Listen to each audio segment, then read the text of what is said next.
The fluorescent hospital lights burned my swollen eyes as I struggled to breathe through the ventilator mask. 3 broken ribs, a punctured lung, and bruising that painted my torso in shades of purple and black. My parents huddled in the corner, whispering frantically about damage control and family reputation, while nurses monitored my vital signs.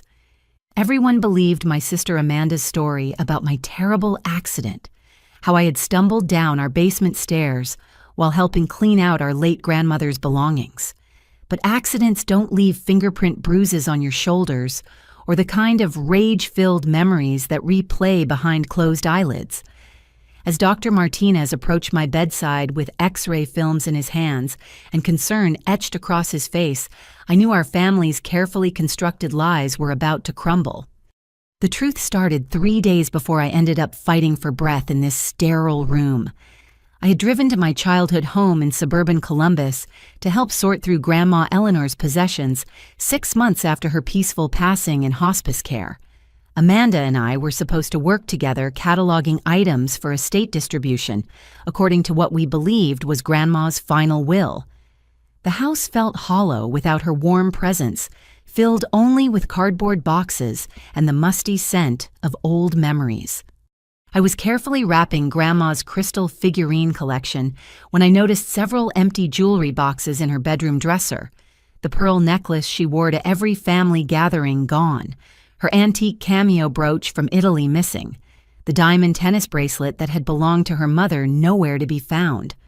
My stomach dropped as I searched through every drawer and jewelry case, finding only vacant velvet compartments where precious heirlooms should have rested. When Amanda arrived an hour later, perfectly dressed as always with her blonde hair in a neat chignon and her bank manager suit pressed to perfection, I confronted her immediately. She was sorting through books in the living room, acting completely natural, while discarding volumes that had meant everything to our grandmother. "Where's Grandma's jewelry collection?" I asked directly, holding up an empty ring box that once held her emerald engagement ring. Amanda barely glanced up from the pile of classic novels she was stuffing into donation bags. "What jewelry? Grandma didn't have much valuable stuff. You know how she lived so simply toward the end." That was our first lie of many that day. I pulled out my phone and showed her the insurance appraisal from 2 years earlier, listing over $50,000 worth of antique and inherited jewelry pieces.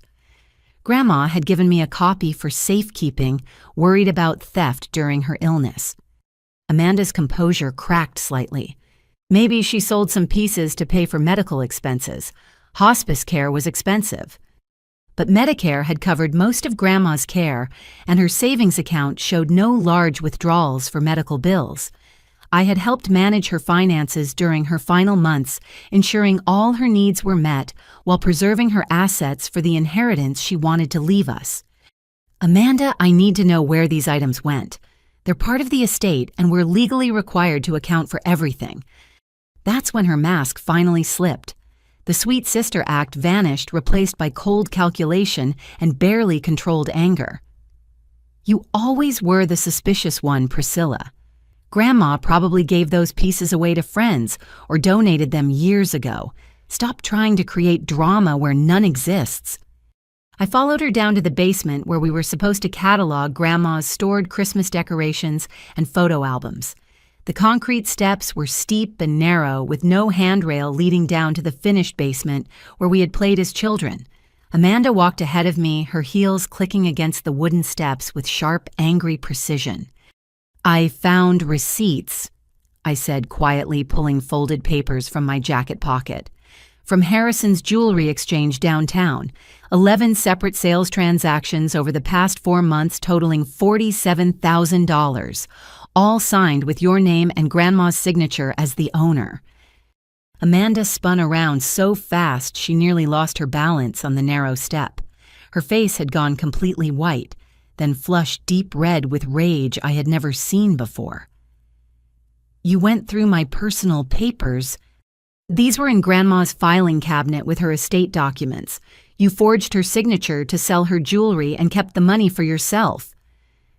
What happened next changed everything between us forever. Amanda's hands shot out and grabbed my shoulders with surprising strength. her perfectly manicured nails digging through my sweater into my skin. "You don't understand anything," she hissed through clenched teeth. "I needed that money. I had debts to pay, obligations you couldn't possibly comprehend with your simple little life."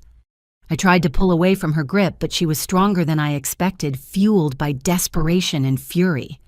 "Amanda, let go. We can figure this out together. If you're having financial problems, we can work something out with the estate." "Work it out?" She laughed bitterly, her grip tightening painfully on my shoulders. "There is no working it out. There's only keeping quiet and moving forward, which is what this family has always done." I felt her hands push against me with violent force, sending me backward into empty air. The basement steps rushed up to meet me as I tumbled helplessly, my head striking the concrete floor with a sickening crack that echoed through the empty house. Consciousness faded as blood pooled beneath my skull, the last thing I heard being Amanda's panicked voice calling 911 and rehearsing her story about my careless accident. When I woke up in the hospital 12 hours later, my parents were already there, having driven through the night from their retirement community in Florida. Amanda sat beside my bed with red-rimmed eyes, playing the devastated sister role perfectly for the medical staff. But I remembered everything: her rage-filled confession about the debts, her violent shove, the calculated way she'd grabbed my shoulders to throw me down those steps. And I realized with growing horror that my own family was prepared to let me nearly die to protect Amanda's reputation and whatever secrets she was hiding about her financial situation. The next morning brought a parade of family manipulation disguised as concern. Mom fussed over my blankets and adjusted my pillows while coaching me on the official version of events. "You remember how it happened, don't you, sweetheart? You were carrying too many boxes and missed your footing on those old basement steps. Thank goodness Amanda found you so quickly." She spoke in the overly bright tone she used when company was coming, the voice that meant appearances mattered more than truth. Her silver hair was perfectly styled despite the emergency, and she wore her best pearl earrings to the hospital, as if visiting hours were a social event requiring proper presentation. Dad paced the small room like a caged animal, checking his BlackBerry every few minutes for messages from his golf buddies and country club board meetings. Robert Whitmore had built his insurance agency reputation on being the family man who never had personal scandals or embarrassing incidents that might make clients question his judgment. A daughter with suspicious injuries and police involvement could damage everything he had worked to build. "The important thing is focusing on your recovery," he said without looking directly at me. "Dr. Martinez seems capable, though I've made some inquiries about transferring you to a private facility with better amenities and more discreet staff." Translation: somewhere the doctors would ask fewer questions and accept whatever story we told them. Amanda visited during afternoon hours when the nursing staff changed shifts, bringing flowers and magazines while maintaining her grieving sister performance. But when our parents stepped out for coffee, her entire demeanor shifted to something cold and threatening that made my healing ribs ache with remembered pain. "I hope you understand how serious this situation is," she whispered, leaning close to my bandaged head. "If you say anything different from what happened, I'll tell everyone you were drunk that day. I'll say you attacked me first and I was defending myself when you fell. Who do you think they'll believe? The successful bank manager who found her injured sister, or the unemployed woman with a history of clumsiness and depression?" She was right about the depression. After losing my teaching job due to budget cuts and struggling to find new employment, I had been seeing a therapist and taking medication for anxiety and grief counseling following Grandma's death. Amanda could easily twist those facts into a narrative about instability and self-destructive behavior. "People will think you hurt yourself for attention like you used to do when we were kids." She continued, her voice syrupy sweet, in case anyone was listening. "Remember how you always had those mysterious bruises and broken bones? Everyone already believes you're accident-prone." That evening, while pretending to rest, I overheard my parents talking quietly in the hallway with Amanda. They thought the door was completely closed, but it hung slightly ajar, letting their conversation drift into my room, along with the antiseptic scent and beeping monitors. "The police haven't asked any follow-up questions," Dad was saying. "As long as everyone sticks to the same story, this whole thing will blow over without affecting Amanda's career prospects." "I'm more worried about medical bills," Mom replied. "Priscilla doesn't have adequate insurance coverage for this kind of extended care. We might need to consider early discharge to manage costs." "I can help with expenses," Amanda offered. "My position at First National pays well, and I have some savings set aside. Family takes care of family." "What savings?" I wondered silently. The money from Grandma's stolen jewelry. Was Amanda actually planning to use our grandmother's possessions to pay for my medical treatment after she was the one who put me here? But something else bothered me more than the financial discussion. During my fog of pain medication and concussion symptoms, I had been remembering fragments of conversations from Grandma's final weeks. She had tried to tell me something important about Amanda, something about papers and signatures and being careful who I trusted. At the time, I thought her comments reflected medication, induced confusion, or natural worry about death and legacy. Now I wondered if Grandma had discovered Amanda's theft and tried to warn me before she passed away. If so, the jewelry sales were just the beginning of whatever financial crimes Amanda had been committing. Over the next 2 days, I started paying closer attention to Amanda's visits and phone conversations. She spent a lot of time texting and stepping outside to take calls, claiming they were work-related emergencies that required her immediate attention. But twice I heard her mention legal documents and signature verification conversations that sounded more personal than professional.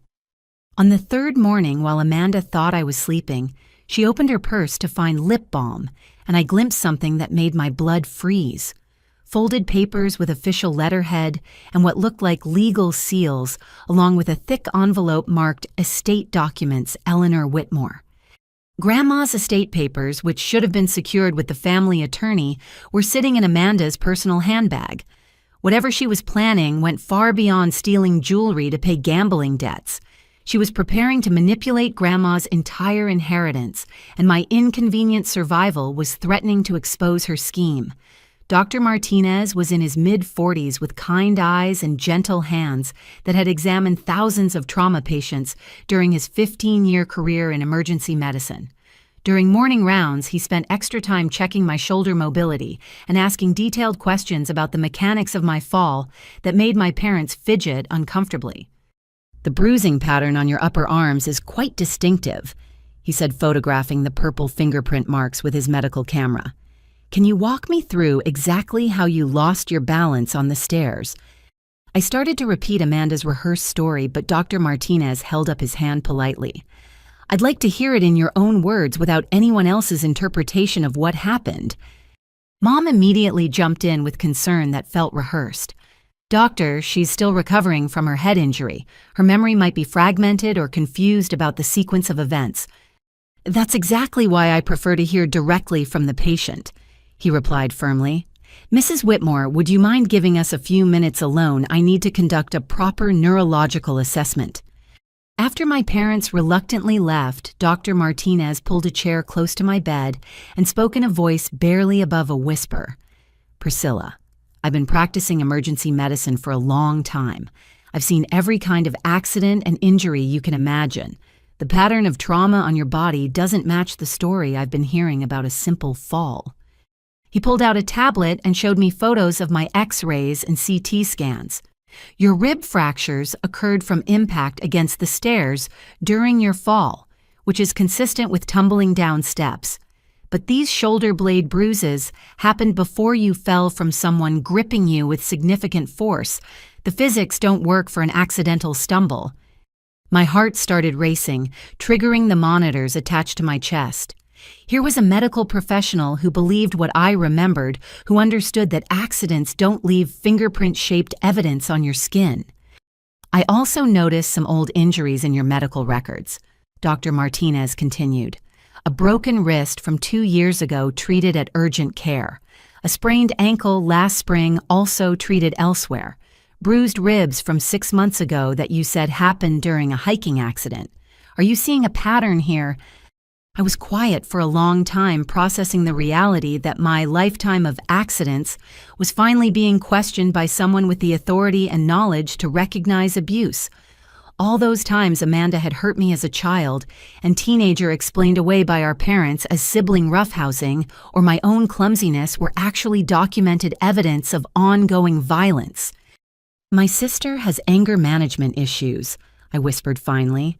"She's always been the successful one, the golden child who could do no wrong. When she gets frustrated or feels threatened, she lashes out physically, but only when no one else is around to witness it." "How long has this been going on?" "Since we were children. Amanda is 3 years older and has always been stronger, more confident, more everything. My parents made excuses for her behavior because she was such a high achiever in school and athletics. They said I was accident-prone and needed to be more careful around her." Dr. Martinez made notes on his tablet documenting everything I shared with the thorough precision of someone building a medical case. "Have you ever reported these incidents to police or sought help from domestic violence resources?" "I tried to tell my parents when I was younger, but they always took Amanda's side. She would cry and say I was lying to get attention, that I had hurt myself and was trying to blame her. Eventually, I learned to stop complaining and just avoid situations where we might be alone together." "But you couldn't avoid helping with your grandmother's estate." "No, and I think Amanda knew I would discover her theft eventually. The jewelry sales were just the beginning of whatever she's been doing with Grandma's assets. I think she panicked when I confronted her with the receipts and reacted with violence to silence me." Nurse Patricia knocked softly and entered with my afternoon medications. She was a woman in her 50s with graying hair and the competent manner of someone who had seen everything during her decades in healthcare. As she checked my IV line and vital signs, she glanced meaningfully at Dr. Martinez. "How are you feeling today, honey?" she asked me with genuine warmth. "Are your family visits helping with your emotional recovery?" The question seemed innocent enough, but I sensed deeper meaning behind it. Medical professionals were trained to recognize signs of domestic abuse and family dysfunction, and my situation was raising red flags throughout the hospital staff. "They're very concerned about my physical healing," I answered carefully. "Of course they are. And do you feel safe and supported by their presence here?" Before I could answer, Amanda appeared in the doorway with a bright smile and another bouquet of flowers. "How's our patient doing today? I brought some magazines and your favorite chocolate from that little shop downtown." Her timing felt calculated, as if she had been monitoring my conversations with medical staff and chose this moment to interrupt with her caring sister performance. Nurse Patricia nodded politely and finished her tasks, but I noticed the way she observed Amanda's behavior and body language with professional assessment. After Patricia left, Amanda settled into the visitor chair with forced casualness. "You look much better today. I bet you'll be ready to go home soon and put this whole ordeal behind us." Home. The word felt loaded with threat and implication. Would I be safe returning to my apartment, or would Amanda see me as an ongoing risk that needed to be managed permanently? The woman who had violently thrown me down basement steps and stolen from our dying grandmother was capable of anything if she felt cornered by exposure. "The doctor wants to run a few more tests," I said noncommittally. "Well, I'm sure he's being overly cautious. These liability issues make doctors order unnecessary procedures to protect themselves from lawsuits. Don't worry, I can work with the billing department to make sure insurance covers everything appropriately." Again, with the money concerns, Amanda seemed very interested in managing the financial aspects of my care, which made me wonder if she was planning to control information flow by handling payment and insurance claims herself.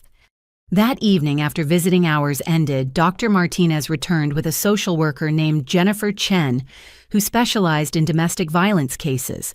Together, they presented me with options I had never considered possible: legal protection counseling, resources, and medical documentation that could support criminal charges if I chose to pursue them. For the first time in my adult life, someone was offering to help me fight back against Amanda's abuse instead of telling me to forgive her or try harder to get along with family. The next morning brought a flurry of medical consultation that had my parents pacing nervously in the hallway. Dr. Martinez had requested that Dr. Susan Chen, the hospital's chief radiologist, review all my imaging studies with fresh eyes and document her findings for the medical record. Dr. Chen was a petite woman with sharp intelligence and 30 years of experience reading trauma X-rays.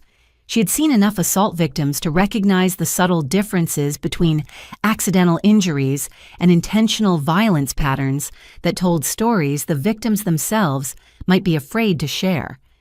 "Your scans are quite revealing," she explained, pulling up my images on the large monitor in the consultation room. "Let's start with the obvious injuries from your fall down the stairs. The rib fractures here and here show impact patterns consistent with striking hard edges during a tumbling motion. The head trauma matches contact with a flat surface like concrete flooring." She zoomed in on different sections of the X-rays, highlighting areas of concern with her laser pointer. But these shoulder injuries tell a different story entirely. The bruising extends deep into the muscle tissue in a pattern that matches forceful gripping by human hands. Someone grabbed you with considerable strength and squeezed hard enough to damage blood vessels and soft tissue. Could that have happened when she tried to catch herself during the fall? Mom asked hopefully from her position near the door. No, Mrs. Whitmore. The angle and depth of these bruises occurred while she was standing upright and facing someone approximately 3 inches taller than herself. This was not self-inflicted or accidental contact. Dr. Martinez joined the conversation carrying a thicker file that made my stomach clench with apprehension. "We've also compiled Priscilla's medical history from various healthcare providers over the past 5 years. The pattern is quite concerning." He spread out copies of X-rays, urgent care records, and emergency room reports dating back to my college years. Suddenly, my lifetime of accidents was laid out in chronological order, creating a visual timeline of abuse that even I hadn't fully recognized. Broken wrist treated at Riverside Urgent Care 18 months ago. You reported tripping over a curb while walking with family members. Dr. Martinez pointed to the X-ray showing a clean break that required surgical pins.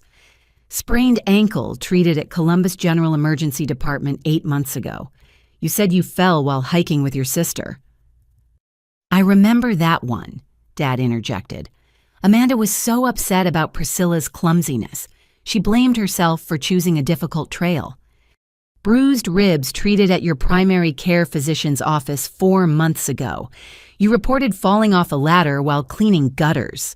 Dr. Chen continued reading from the medical timeline. But the fracture pattern matches a direct blow to the rib cage, not the distributed impact you'd expect from a fall.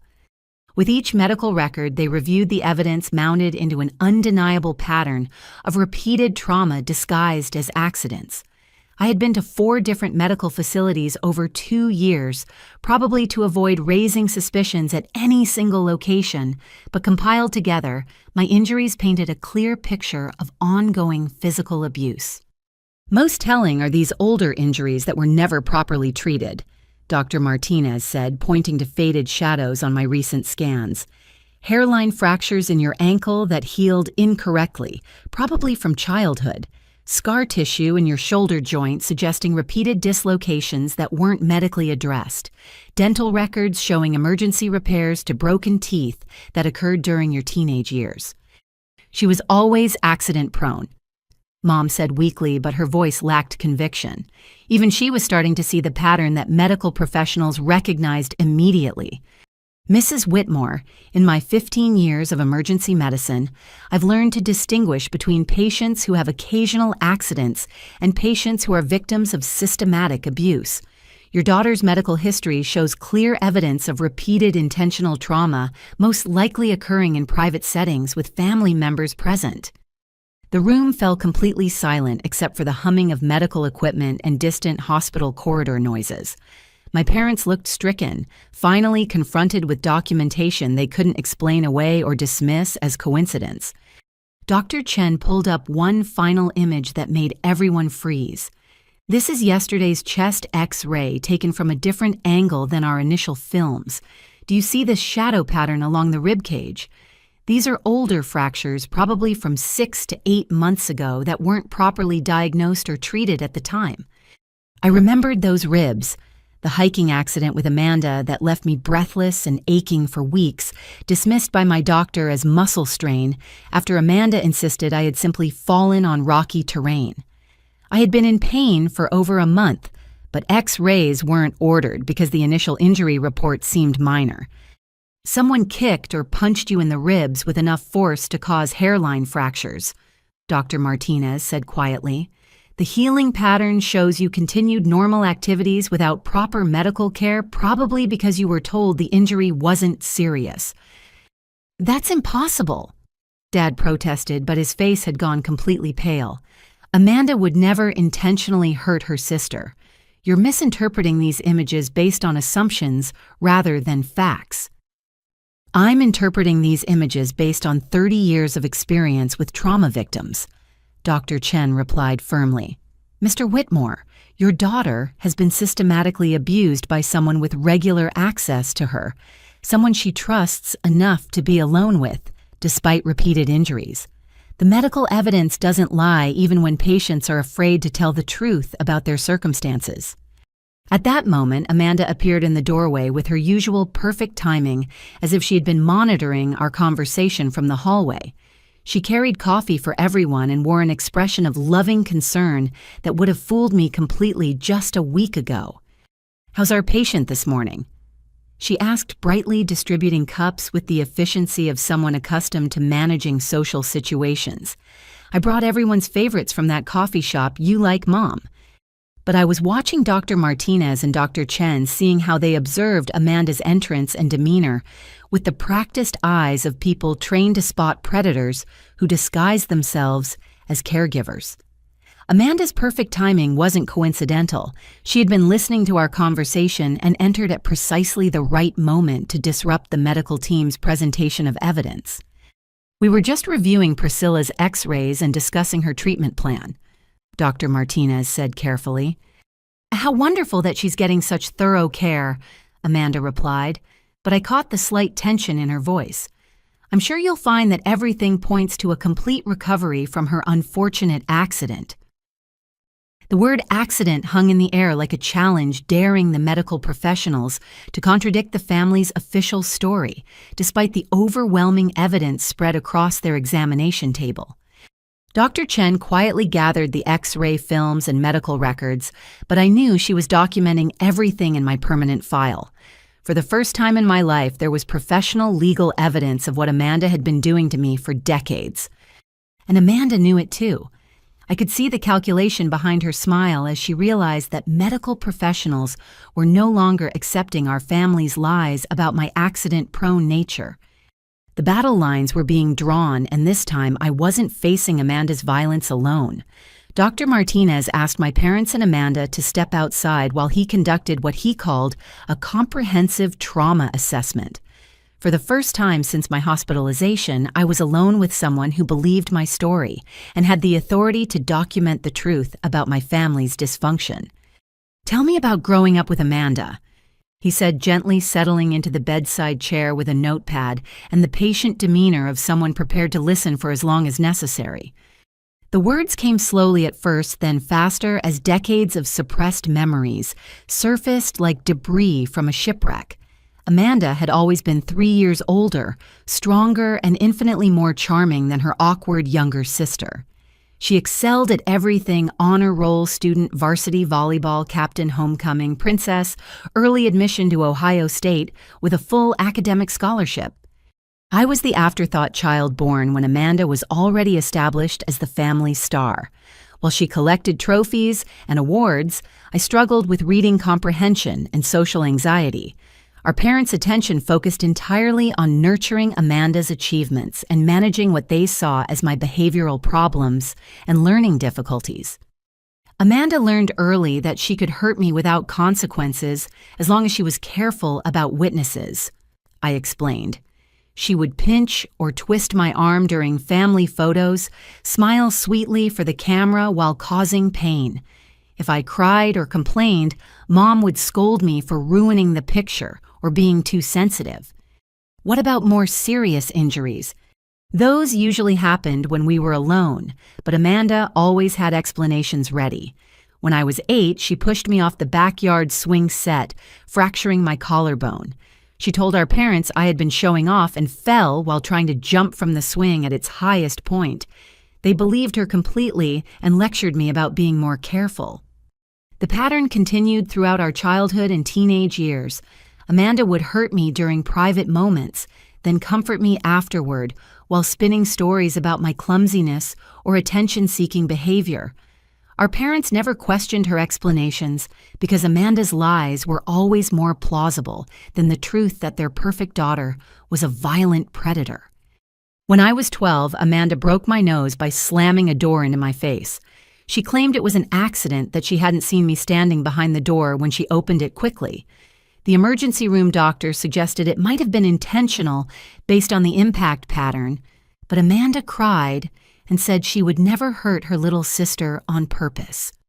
How did your parents respond to the doctor's concerns? They were furious at the suggestion that Amanda could be violent. Dad threatened to report the doctor for making false accusations, and Mom kept saying the whole situation was traumatic enough without medical professionals adding to our family's stress with unfounded suspicions.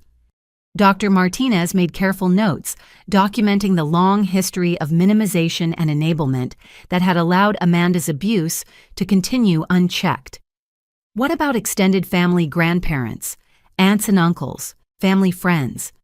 Did anyone else notice the pattern of injuries? That question unlocked a flood of painful memories about Grandma Eleanor, the one person who had consistently shown me unconditional love and protection. During family gatherings, Grandma would quietly pull me aside to examine bruises or ask gentle questions about how I was feeling at home. Grandma knew. I whispered, tears starting to flow as I remembered her worried face and careful questions. She never said anything directly, but she would create opportunities for me to spend time at her house, especially during school breaks when Amanda and I would normally be home together all day. Did she ever try to intervene or talk to your parents? I think she tried, but Mom always dismissed her concerns as elderly worry and interference. Grandma came from a generation where family problems were handled privately, so she focused on providing me with a safe space rather than confronting Amanda directly. But now I was remembering something else, conversations from Grandma's final weeks that I had dismissed as medication-induced confusion. She kept trying to tell me something important about papers and signatures, insisting that I needed to be careful about trusting anyone, even family members. Right before she died, Grandma was agitated about legal documents. She kept saying Amanda had been asking too many questions about her will and estate planning. At the time, I thought she was just worried about death and wanting to make sure everything was properly organized. What kind of questions was Amanda asking? About signatures and witnesses, about how estates are processed after someone dies. Grandma said Amanda had offered to help organize her important papers, but something about it made her uncomfortable. She made me promise to handle her final affairs personally, not to let anyone else access her documents or financial information. The memory hit me like a physical blow. Grandma hadn't been confused or paranoid. She'd been trying to warn me that Amanda was already planning to steal from her estate, probably researching the legal requirements for forging documents and manipulating inheritance proceedings. I think Amanda started stealing from Grandma while she was still alive, I said, my voice growing stronger as the pieces fell into place. The jewelry sales I discovered were just the most recent thefts. She probably started taking smaller items months earlier, testing whether Grandma would notice or remember what was missing. Did your grandmother ever mention specific concerns about missing items? She asked about her pearl necklace several times during her last month. Amanda told her it was being cleaned and repaired, but I never saw any jewelry store receipts or service records. And Grandma kept asking about her important papers, saying she couldn't find documents that should have been in her filing cabinet. Dr. Martinez leaned forward with increased intensity. What kind of documents? Legal papers, bank statements, insurance policies. Amanda had convinced Grandma to let her help organize everything for easier estate processing. She said it would be simpler if all the important documents were kept together in one location for when the time came. And your grandmother was uncomfortable with this arrangement. Very. She kept trying to tell me that something felt wrong, but she was weak from her illness and wasn't thinking clearly all the time. I should have paid more attention to her concerns instead of assuming they were just end-of-life anxiety. The guilt was overwhelming. Grandma had been trying to protect both of us from Amanda's schemes, but I had been too focused on her medical care and comfort to recognize the warnings about financial manipulation and theft. There's something else. I continued remembering another disturbing pattern. During Grandma's final months, she had episodes where she seemed confused about taking her medications. She would say she had already taken her pills when nurses hadn't given them yet, or she would refuse medications, claiming they made her feel strange. Did the medical staff investigate those concerns? They adjusted her medication schedule and had nurses supervise all doses, but the confusion continued sporadically. At the time, everyone assumed it was normal cognitive decline from her terminal illness. But now I was wondering if Amanda had been manipulating Grandma's medications during family visits, either giving extra doses to keep her confused or withholding prescribed drugs to create health crises that would require increased family involvement in her care. Amanda visited Grandma almost every day during those final weeks, I said slowly. She brought special meals and helped with personal care tasks that the nursing staff usually handled. Everyone praised her dedication and said what a devoted granddaughter she was. But you think she might have been using those visits for other purposes? To search for documents to practice forging Grandma's signature on various papers, maybe even to interfere with her medical care in ways that would make her more vulnerable to manipulation. Amanda is smart enough to research how medications affect elderly patients, and she would have had plenty of opportunities to experiment without anyone suspecting. The horrifying realization was taking shape. Amanda hadn't just stolen from our grandmother. She had actively hastened her death while positioning herself as the grieving, devoted family member who deserved to inherit everything. And when I discovered evidence of her crimes, she had tried to silence me permanently by throwing me down basement steps, planning to claim I had been drunk and suicidal if anyone questioned my injuries. Dr. Martinez closed his notepad and looked at me with a mixture of professional concern and personal sympathy. Priscilla, what you're describing suggests a pattern of elder abuse, in addition to the domestic violence you've experienced. These are serious crimes that need to be reported to appropriate authorities. For the first time in my adult life, someone was taking Amanda's abuse seriously and offering to help me fight back instead of telling me to try harder to get along with my family. The question was whether I had the courage to pursue justice, knowing it would destroy the family relationships I had spent my entire life trying to preserve. Dr. Martinez explained that as a mandated reporter, he was legally required to contact both hospital social services and local police when medical evidence suggested domestic violence or elder abuse. Within 2 hours, my room filled with professionals. I had never expected to meet Detective Lisa Williams from the Columbus Police Department's Domestic Violence Unit and Jennifer Chen, a social worker who specialized in family trauma cases. Detective Williams was a woman in her early 40s with graying hair and the calm demeanor of someone who had heard every possible story about family violence. She introduced herself while setting up a digital recorder, explaining that my statement would be used to determine whether criminal charges were warranted. "I want you to know that you're safe here," she said, positioning herself where she could see both me and the door. "Hospital security has been notified that this is a sensitive interview, and no family members will be allowed in the room without your explicit permission." Jennifer Chen sat quietly nearby, ready to provide emotional support and connect me with resources if I decided to pursue legal action against Amanda. She had kind eyes and the patient presence of someone accustomed to helping people navigate the most difficult decisions of their lives. "Let's start with the incident that brought you here," Detective Williams said. "Tell me everything you remember about what happened in your grandmother's basement, in your own words and your own time." I recounted the confrontation about the stolen jewelry, Amanda's violent rage when I showed her the receipts, and the deliberate way she had grabbed my shoulders and pushed me backward down the stairs. Detective Williams took careful notes, asking clarifying questions about timing, physical positions, and exact words spoken during our argument. "After you lost consciousness, do you know how long you were alone before emergency services arrived?" "I have no idea. When I woke up in the ambulance, Amanda was riding along, crying and holding my hand. The paramedics said she had found me at the bottom of the stairs and called 911 immediately." "But you believe she waited some time before calling for help?" "I think she used those minutes to plan her story and maybe to destroy evidence of what we had been discussing.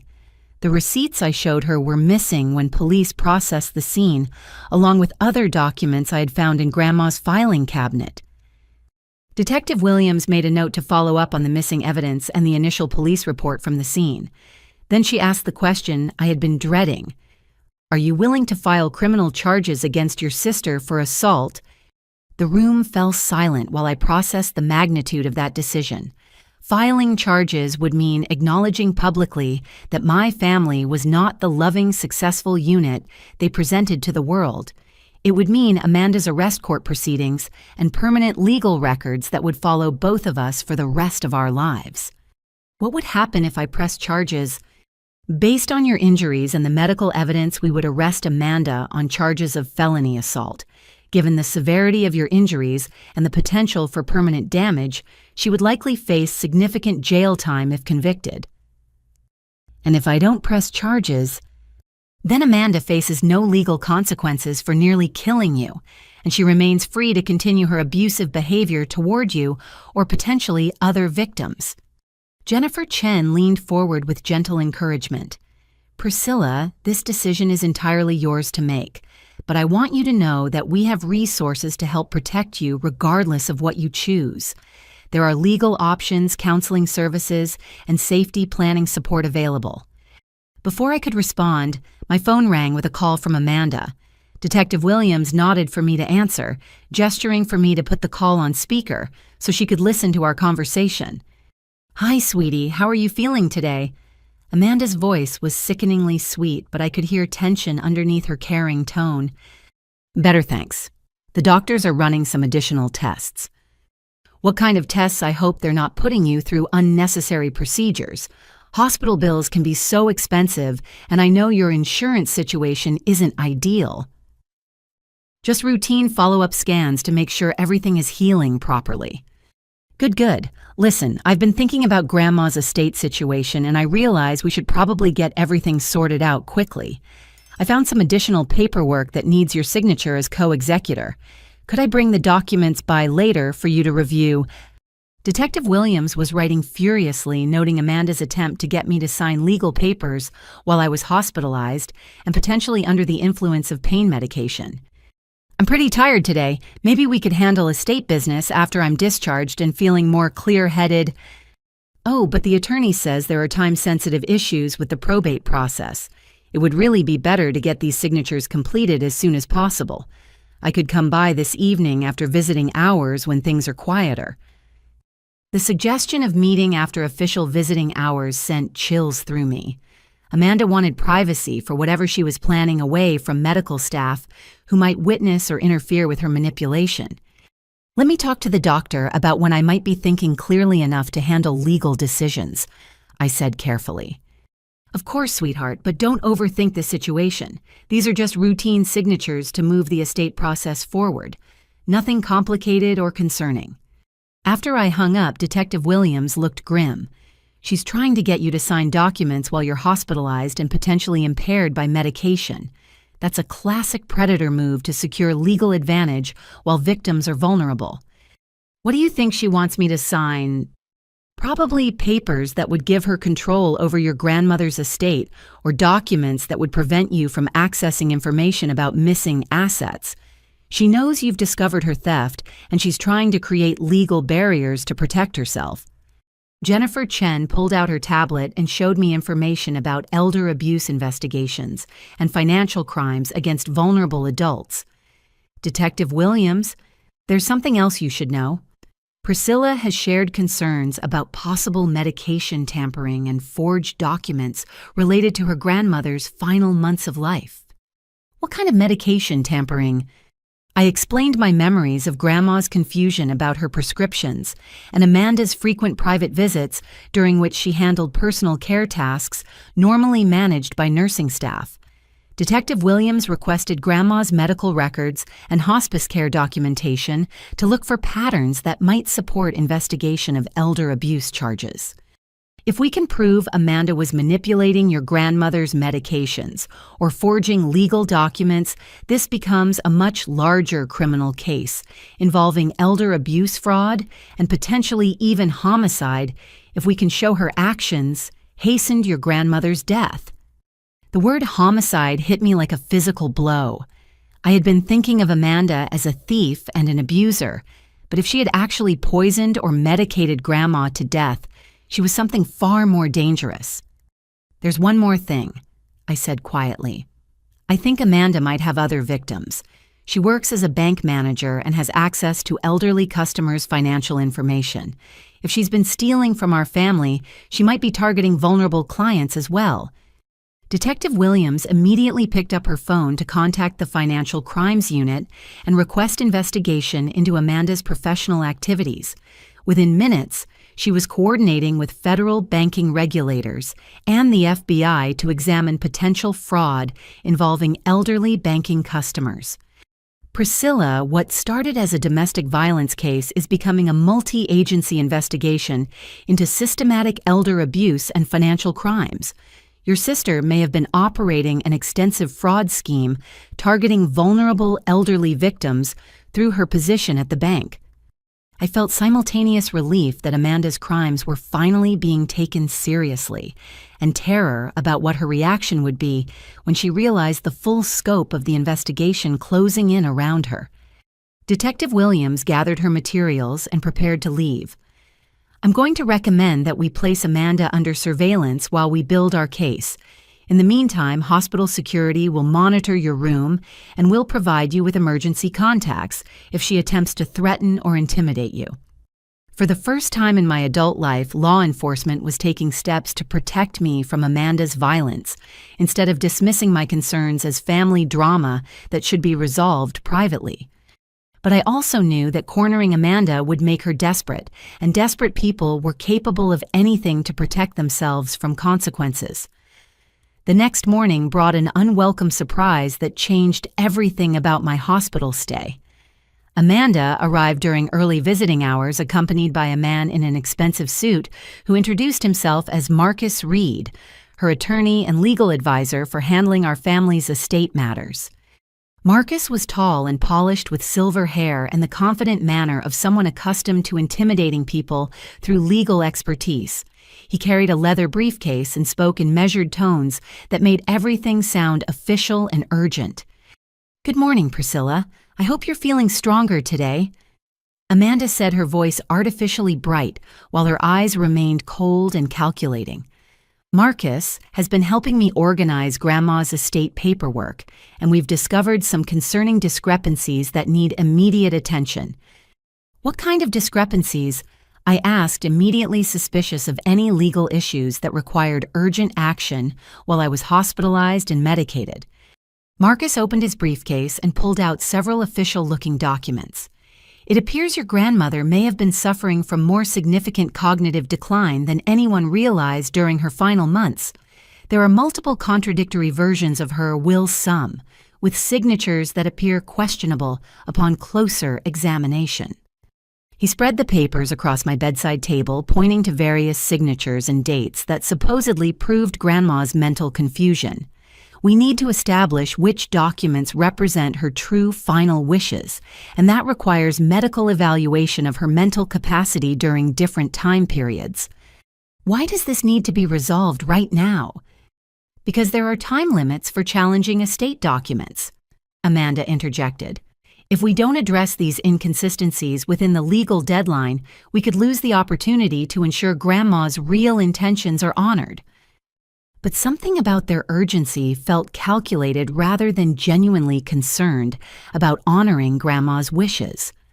Marcus was showing me documents I had never seen before, wills and codicils that supposedly superseded the version I remembered Grandma discussing with her longtime attorney.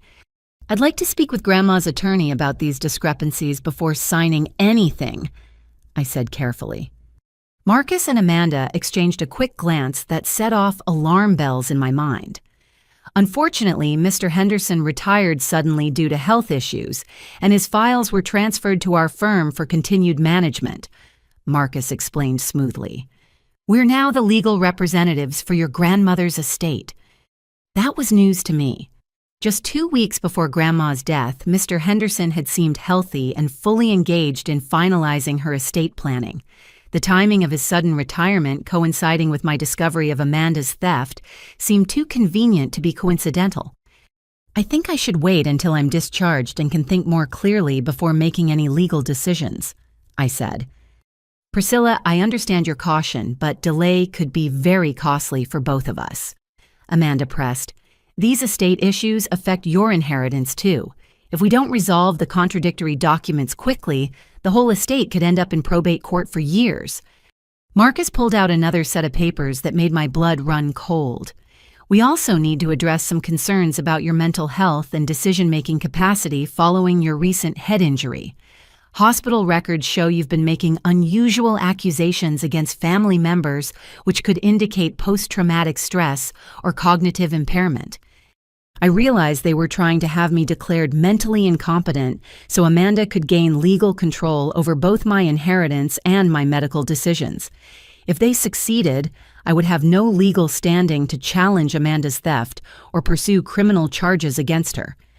These documents would establish Amanda as your temporary guardian while you recover from your injuries, Marcus continued. That way she can handle all legal and financial matters on your behalf, ensuring nothing falls through the cracks during your healing process. I don't need a guardian. I'm fully capable of making my own decisions. Are you? Amanda asked with mock concern. You've been telling medical staff that I deliberately pushed you down the stairs, which is obviously a false memory created by your head trauma. The doctors are worried about your confused state and ability to distinguish reality from injury-induced hallucinations. She was twisting my conversations with Dr. Martinez and Detective Williams, making it sound like medical professionals doubted my mental capacity rather than supporting my account of abuse. If she could convince a court that my accusations were symptoms of brain injury, she could discredit everything I had revealed about her criminal behavior. I need to speak with my own attorney before signing any legal documents, I said firmly. Of course, that's your right, Marcus replied smoothly. But given your current medical situation and the time-sensitive nature of these estate issues, it might be wise to allow Amanda to handle urgent matters while you focus on your physical recovery. At that moment, Dr. Martinez appeared in the doorway for morning rounds. He took in the scene quickly, legal documents spread across my bed, 2 people in business attire pressuring a hospitalized patient, and my obvious distress at their presence. I'm sorry, but I need to examine my patient now, he said with professional authority. You'll need to step outside while I conduct medical assessments. We're family, Amanda protested. Surely we can stay for a routine checkup. Hospital policy requires privacy for all medical evaluations. Dr. Martinez replied firmly, You're welcome to return during regular visiting hours once I've completed my examination. After Amanda and Marcus reluctantly left, Dr. Martinez immediately called hospital security and Jennifer Chen. Within minutes, my room was filled with people focused on protecting me from what they recognized as legal intimidation and elder abuse tactics. They're trying to have you declared incompetent so Amanda can control your legal and financial decisions, Jennifer explained. This is a common strategy used by financial abusers to silence victims and gain access to assets. Can they actually do that? Not without a proper court hearing and independent medical evaluation, Dr. Martinez assured me. But they can cause significant problems by filing frivolous guardianship petitions and forcing you to defend your mental capacity while you're still recovering from injuries. Detective Williams arrived within the hour carrying new information that changed everything about Amanda's situation. We've been investigating Marcus Reed and his law firm. He's been under federal investigation for elder abuse and financial fraud, targeting vulnerable clients. Multiple families have filed complaints about forged documents and unauthorized legal actions. So, Amanda's attorney is also a criminal. It appears they've been working together to target elderly victims through Amanda's bank position. She identifies vulnerable customers with significant assets, then Marcus uses legal manipulation to gain access to their money and property. The scope of Amanda's criminal enterprise was far larger than simple sibling abuse or family theft. She was operating a sophisticated fraud scheme that had victimized dozens of elderly people throughout Central Ohio, and I had accidentally stumbled into the middle of their operation by discovering the theft from Grandma's estate. We're prepared to arrest both Amanda and Marcus today, Detective Williams continued, but we need your permission to use your case as evidence in the larger investigation. Your grandmother may have been one of their earliest victims, and your testimony could help us convict them for crimes against multiple families. For the first time since my hospitalization, I felt hope that justice might actually be possible. Amanda's desperation to silence me made sense.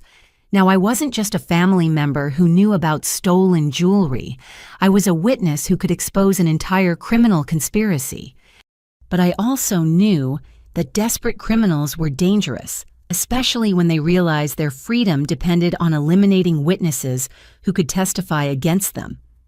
My parents returned from Florida that evening with grim expressions and an attitude I had never seen before.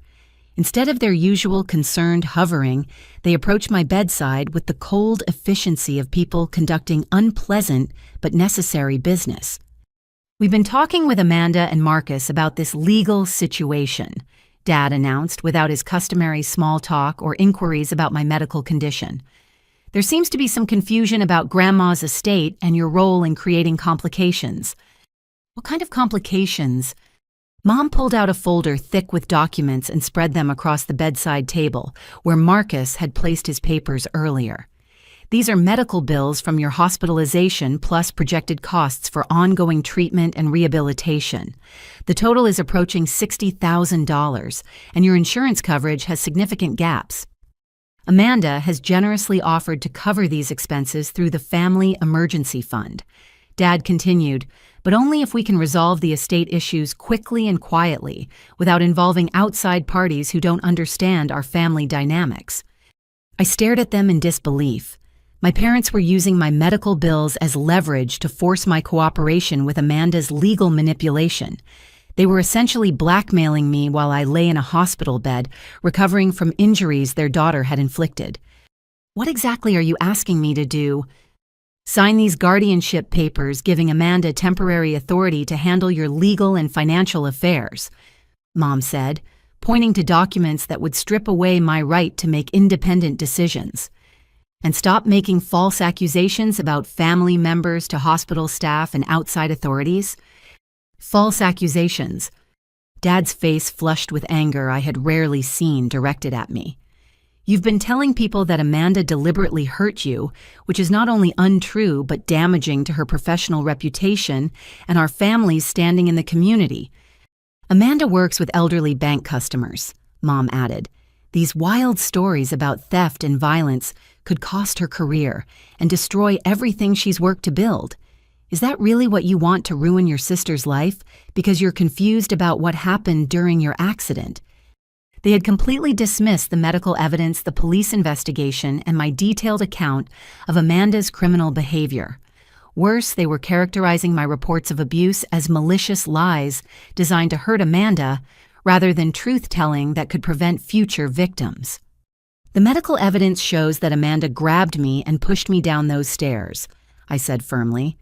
Dr. Martinez and Dr. Chen have documented injury patterns that prove this wasn't an accident. Doctors can be wrong, Dad replied coldly. Medical interpretation isn't the same as absolute fact, and we know Amanda would never intentionally hurt you. You're obviously confused about what happened, probably due to your head injury and medications. Mom leaned closer with tears in her eyes, but her emotion felt manipulative rather than genuine. Sweetheart, we've all been under tremendous stress since Grandma's death and your accident. Amanda is trying to hold the family together while dealing with complex legal issues, and these accusations are making an already difficult situation impossible. What legal issues? Grandma's estate has irregularities that need to be resolved quickly to avoid probate complications, Dad explained. Amanda and Marcus have been working around the clock to sort through contradictory documents and ensure everyone receives their proper inheritance. But I remembered what Detective Williams had said about federal investigations into Marcus Reed's law firm and the pattern of elder abuse targeting bank customers. My parents either didn't know about Amanda's criminal activities or they were choosing to ignore evidence that would force them to acknowledge their daughter was a predator. Have you spoken with Detective Williams about the investigation into Amanda's activities? I asked. Mom's face went white, and Dad clenched his jaw with barely controlled rage. We are not speaking with police about private family matters. Detective Williams has been fed false information by medical staff who don't understand our situation. The medical staff have evidence of years of abuse disguised as accidents, I said, growing stronger despite their intimidation attempts. This isn't about family privacy. This is about crimes that have been documented by multiple professionals. Alleged crimes, Dad corrected harshly, based on speculation and misinterpretation by people who don't know our family history. But then Mom said something that revealed the truth about their position. Amanda has been supporting us financially for years, helping with our mortgage payments and medical expenses, since Dad's business struggled during the recession. We can't afford to lose that assistance over misunderstandings about accidents and estate paperwork. The financial dependency explained everything. My parents weren't just protecting Amanda's reputation or denying her criminal behavior. They were protecting their own financial security, which depended on Amanda's continued income from whatever sources she was using. How exactly has Amanda been helping with your expenses? I asked, already dreading the answer. Dad looked uncomfortable for the first time during our conversation. She's made generous contributions to our retirement fund and helped us avoid foreclosure when the insurance agency was struggling. Family helps family during difficult times. Where did Amanda get money to pay your mortgage and medical bills? Her bank manager's salary wouldn't cover both her own expenses and yours. Mom and Dad exchanged a guilty look that confirmed my worst fears. They knew Amanda's money came from criminal sources, and they had been accepting stolen funds while choosing to remain ignorant about her methods. Amanda has been successful in her career and made wise investments, Mom said weakly. We didn't ask for detailed financial information. We just accepted her generosity when she offered to help family members in need.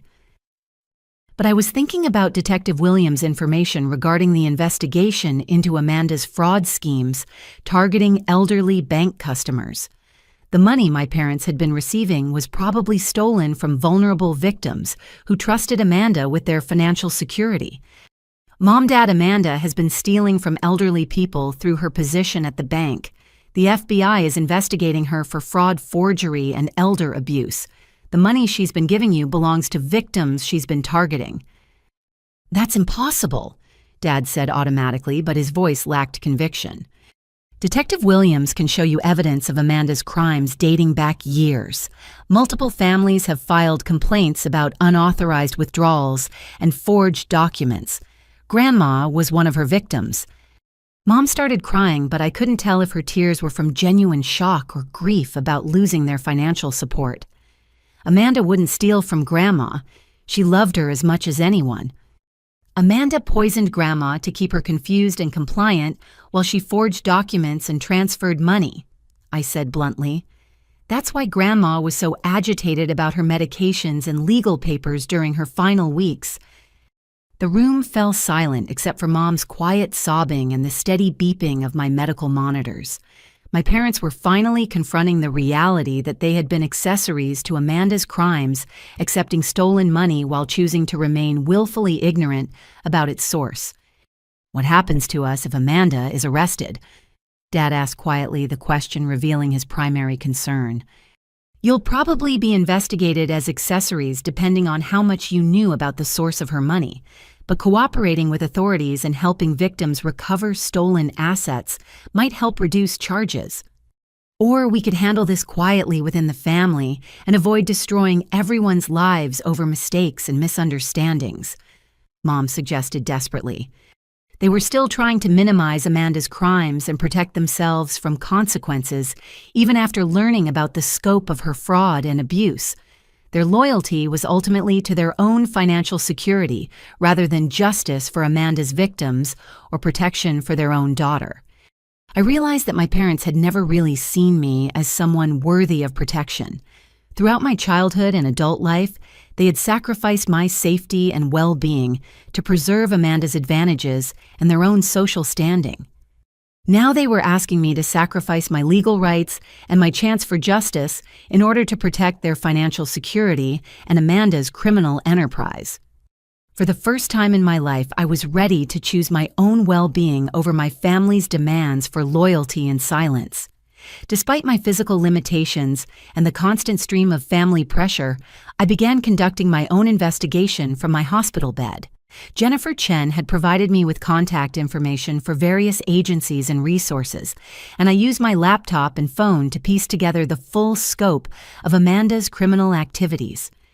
My first call was to Grandma's longtime attorney, Mr. Henderson, whose supposed sudden retirement had been the excuse for Marcus Reed taking over her legal affairs. After searching online, I found his home number and discovered something that made my blood boil with rage. "Mr. Henderson, this is Priscilla Whitmore, Eleanor Whitmore's granddaughter. I'm calling about my grandmother's estate." "Priscilla, how wonderful to hear from you. I've been meaning to contact you about some concerning issues with your grandmother's legal documents. How are you recovering from your accident? You know about my hospitalization. I received a call from someone claiming to represent your family, asking about transferring your grandmother's files due to your incapacity following a severe head injury. But something about the request didn't seem right, so I've been trying to reach you directly." My heart started racing as I realized Amanda and Marcus had been using my hospitalization as part of their scheme to gain access to Grandma's real legal documents.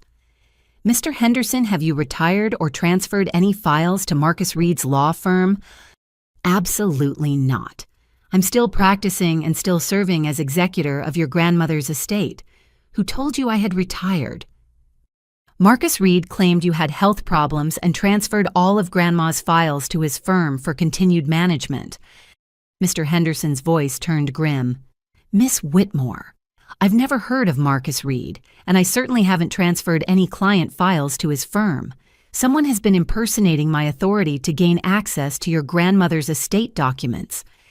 I explained everything: the theft discovery, Amanda's violent assault, the forged documents Marcus had shown me, and the attempts to have me declared mentally incompetent.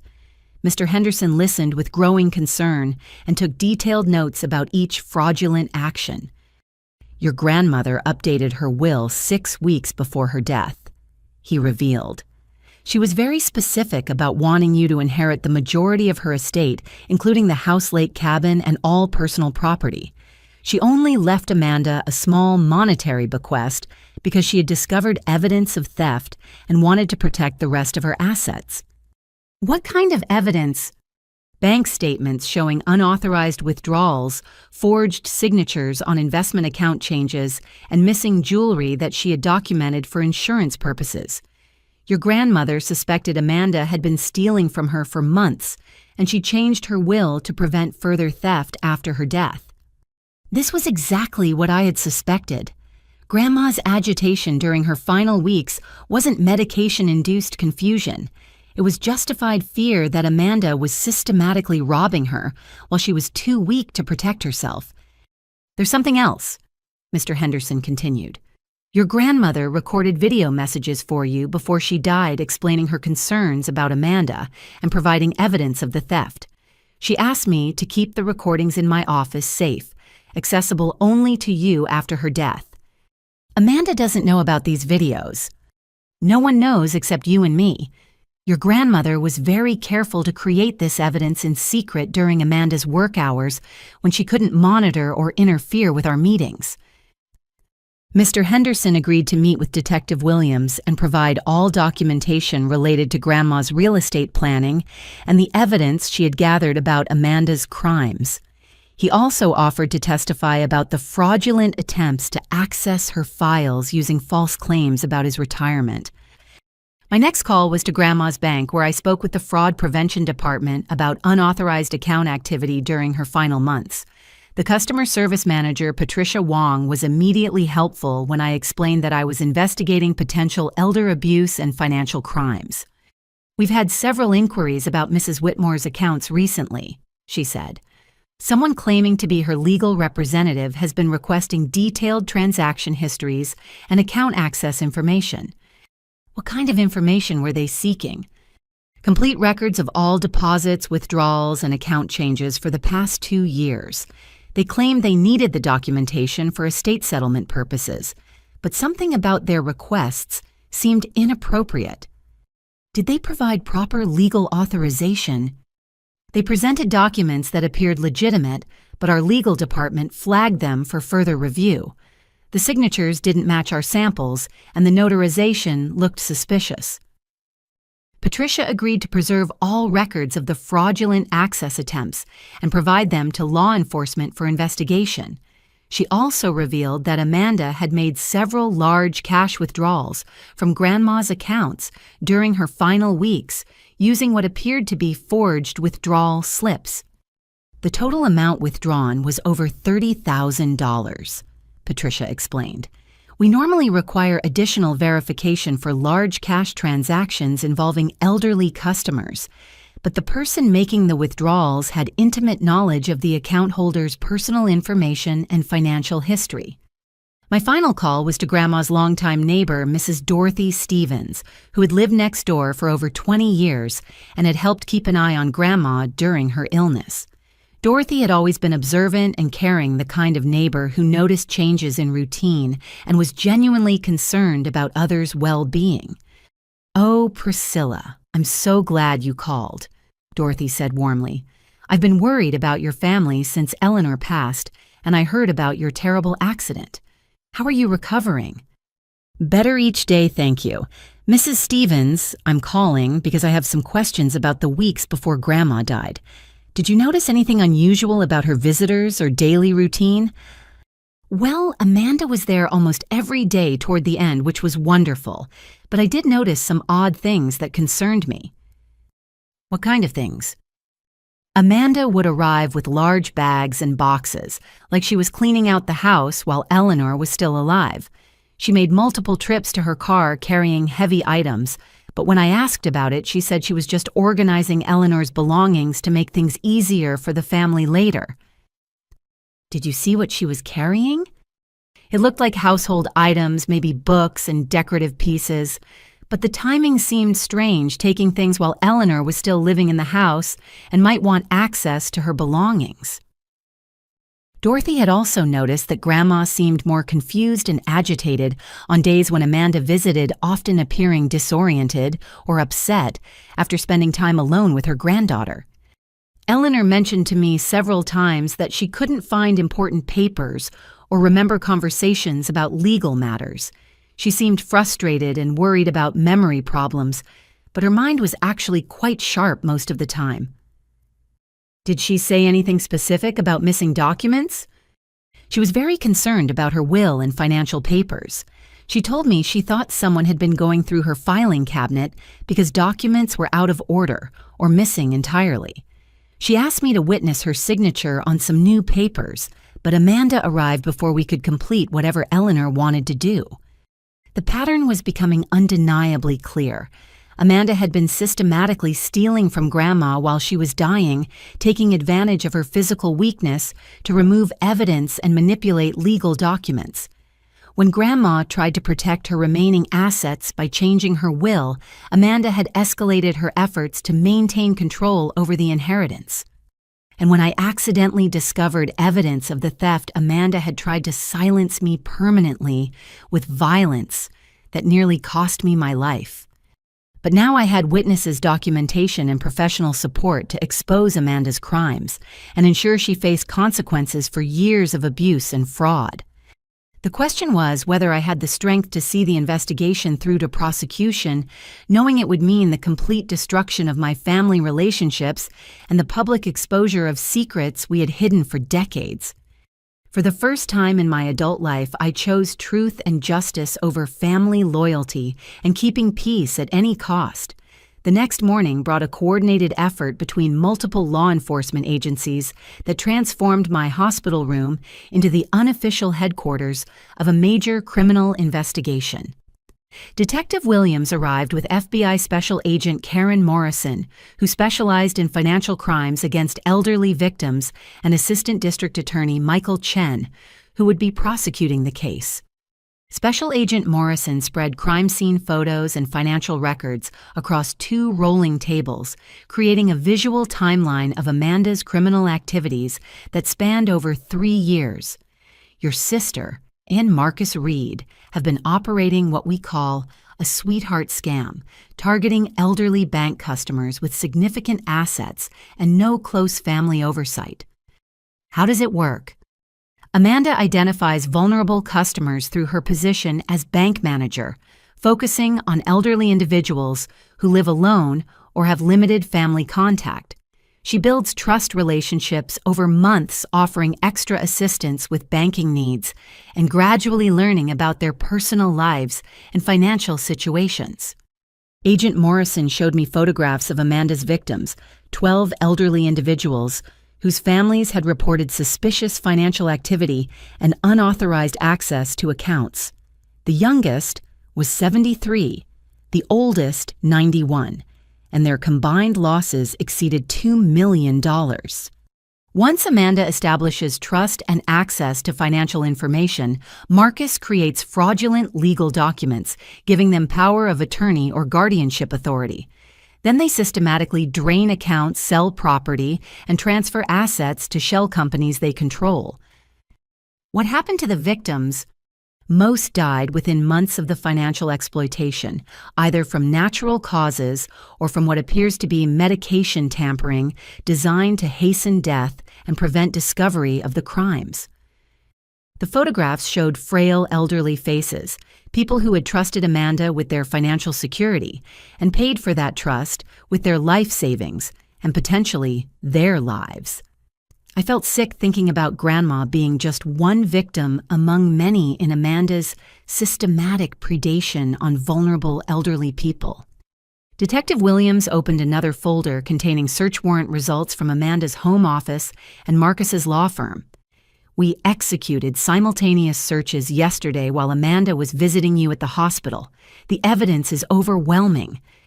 They had found forged legal documents for dozens of elderly victims, detailed financial records, tracking stolen assets, and computer files containing research about medication interactions and dosage calculations that could cause confusion or death in elderly patients.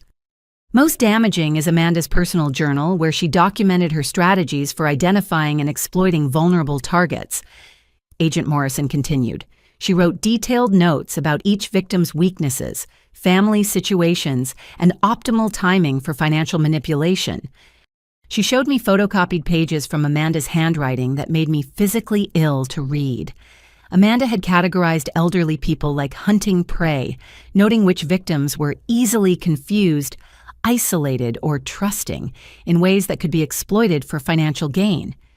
Grandma was listed as Target E12, with notes about her declining health, limited family oversight, and substantial liquid assets. Amanda had been planning Grandma's financial exploitation for months before beginning the actual theft, studying her habits and vulnerabilities like a predator stalking prey. The medical evidence is equally compelling, Detective Williams added, showing me hospital records and autopsy reports. 3 of Amanda's victims died from apparent medication overdoses that were initially attributed to accidental confusion about prescription dosages. They were murdered. The toxicology evidence suggests deliberate poisoning using combinations of their prescribed medications in doses calculated to cause fatal cardiac events. Amanda had access to detailed information about each victim's prescriptions through medical releases they signed for banking purposes. Agent Morrison pulled out the most disturbing evidence video recordings from security cameras at the nursing facility, where Grandma had spent her final weeks. The footage showed Amanda entering Grandma's room with small containers and syringes, administering what appeared to be unauthorized medications during her daily visits. Your grandmother's autopsy shows elevated levels of sedatives and blood pressure medications that weren't prescribed by her physicians. The levels weren't immediately fatal, but they would have caused confusion, weakness, and gradual organ failure, consistent with natural decline. Amanda was slowly poisoning her to death, while simultaneously stealing her assets and forging legal documents to maintain control over the inheritance. Your grandmother probably suspected what was happening, which explains her agitation about missing papers and concern about her medications. Assistant District Attorney Chen reviewed the criminal charges they were preparing against Amanda and Marcus: elder abuse, financial exploitation, forgery, fraud, conspiracy, and 3 counts of homicide in connection with the deaths of previous victims. Based on the medical evidence and toxicology reports, we believe Amanda murdered at least 3 elderly individuals after stealing their assets, he explained. Your grandmother's death appears to follow the same pattern, making this potentially a 4th homicide. What about my assault? Attempted murder. The medical evidence clearly shows Amanda intended to cause serious bodily harm when she threw you down those stairs. If Dr. Martinez hadn't recognized the signs of abuse and called police, Amanda might have succeeded in silencing you permanently. The scope of Amanda's crimes was far beyond anything I had imagined when I first discovered the missing jewelry. She wasn't just a thief or an abuser. She was a serial killer who used her position at the bank to identify elderly victims and systematically murdered them after stealing their life savings. How many total victims do you think there might be? We're investigating over 20 suspicious deaths of elderly bank customers who had recent financial irregularities before dying, Agent Morrison replied. Amanda has been working at First National Bank for 7 years, and the pattern of exploitation appears to have started shortly after she was promoted to management. Detective Williams showed me additional evidence that connected my parents to the criminal conspiracy. Financial records showed regular transfers from accounts controlled by Amanda and Marcus to my parents' mortgage and credit card payments, totaling over $100,000 during the past 2 years. Your parents received stolen money and failed to report suspicious circumstances, making them accessories after the fact, she explained. However, they're cooperating with our investigation and have agreed to testify against Amanda in exchange for reduced charges. I felt a mixture of relief that my parents were finally acknowledging Amanda's crimes and disgust that their cooperation was motivated by legal self-interest rather than moral outrage about her actions. When will arrests be made? Today, Agent Morrison answered. We have arrest warrants for Amanda Marcus and 3 associates who helped launder stolen assets through fake investment companies. Amanda will be arrested when she arrives for her afternoon visit to the hospital. Will I have to testify at trial? Your testimony will be crucial for establishing the pattern of abuse and Amanda's violent behavior when confronted with evidence of her crimes. But you'll have extensive support throughout the legal process, including victim advocacy services and counseling resources. Assistant District Attorney Chen assured me that the prosecution had overwhelming evidence even without my testimony, but that my account of Amanda's abuse and the assault would help establish her willingness to use violence against anyone who threatened to expose her criminal activities. The physical evidence speaks for itself, he said. Medical records, financial documentation, toxicology reports, and testimony from multiple witnesses create an unshakable case against both Amanda and Marcus. As the law enforcement officials gathered their materials and prepared to leave, I felt simultaneous relief and terror about what was coming. Amanda's arrest would end her ability to hurt more elderly victims, but it would also trigger her final desperate attempts to escape consequences or eliminate witnesses who could testify against her. Detective Williams stationed a plainclothes officer in the hospital corridor and provided me with emergency contact numbers in case Amanda attempted to threaten or intimidate me before her arrest. "She doesn't know yet that we've discovered the full scope of her crimes," she warned. "When she realizes the investigation extends far beyond your assault, she might become extremely dangerous." For the first time since my hospitalization, I felt hope that justice would actually be served and that Amanda's victims would receive some measure of vindication for the crimes committed against them. But I also knew that facing Amanda during her arrest and throughout the trial process would require more courage than I had ever needed in my entire life. The arrests made national news within hours. Amanda's perp walk from the hospital to the police station was broadcast live on local television, showing my perfectly composed sister in handcuffs, while reporters shouted questions about elder abuse and murder charges. Channel 6 News led their evening broadcast with the headline, "Trusted Bank Manager Accused of Murdering Elderly Customers," accompanied by Amanda's professional headshot from the First National Bank website. The contrast between her polished corporate image and the serious criminal charges created exactly the kind of shocking story that dominated social media and local conversation. By the following morning, my phone was ringing constantly with calls from journalists wanting interviews about growing up with a suspected serial killer. I declined all media requests on advice from victim services, but I couldn't avoid hearing about the extensive coverage that was transforming our family's private dysfunction into public entertainment. The Columbus Dispatch published a front-page investigation titled, "The Sweetheart Killer: How a Bank Manager Used Trust to Murder," detailing Amanda's methods and the scope of victimization across central Ohio.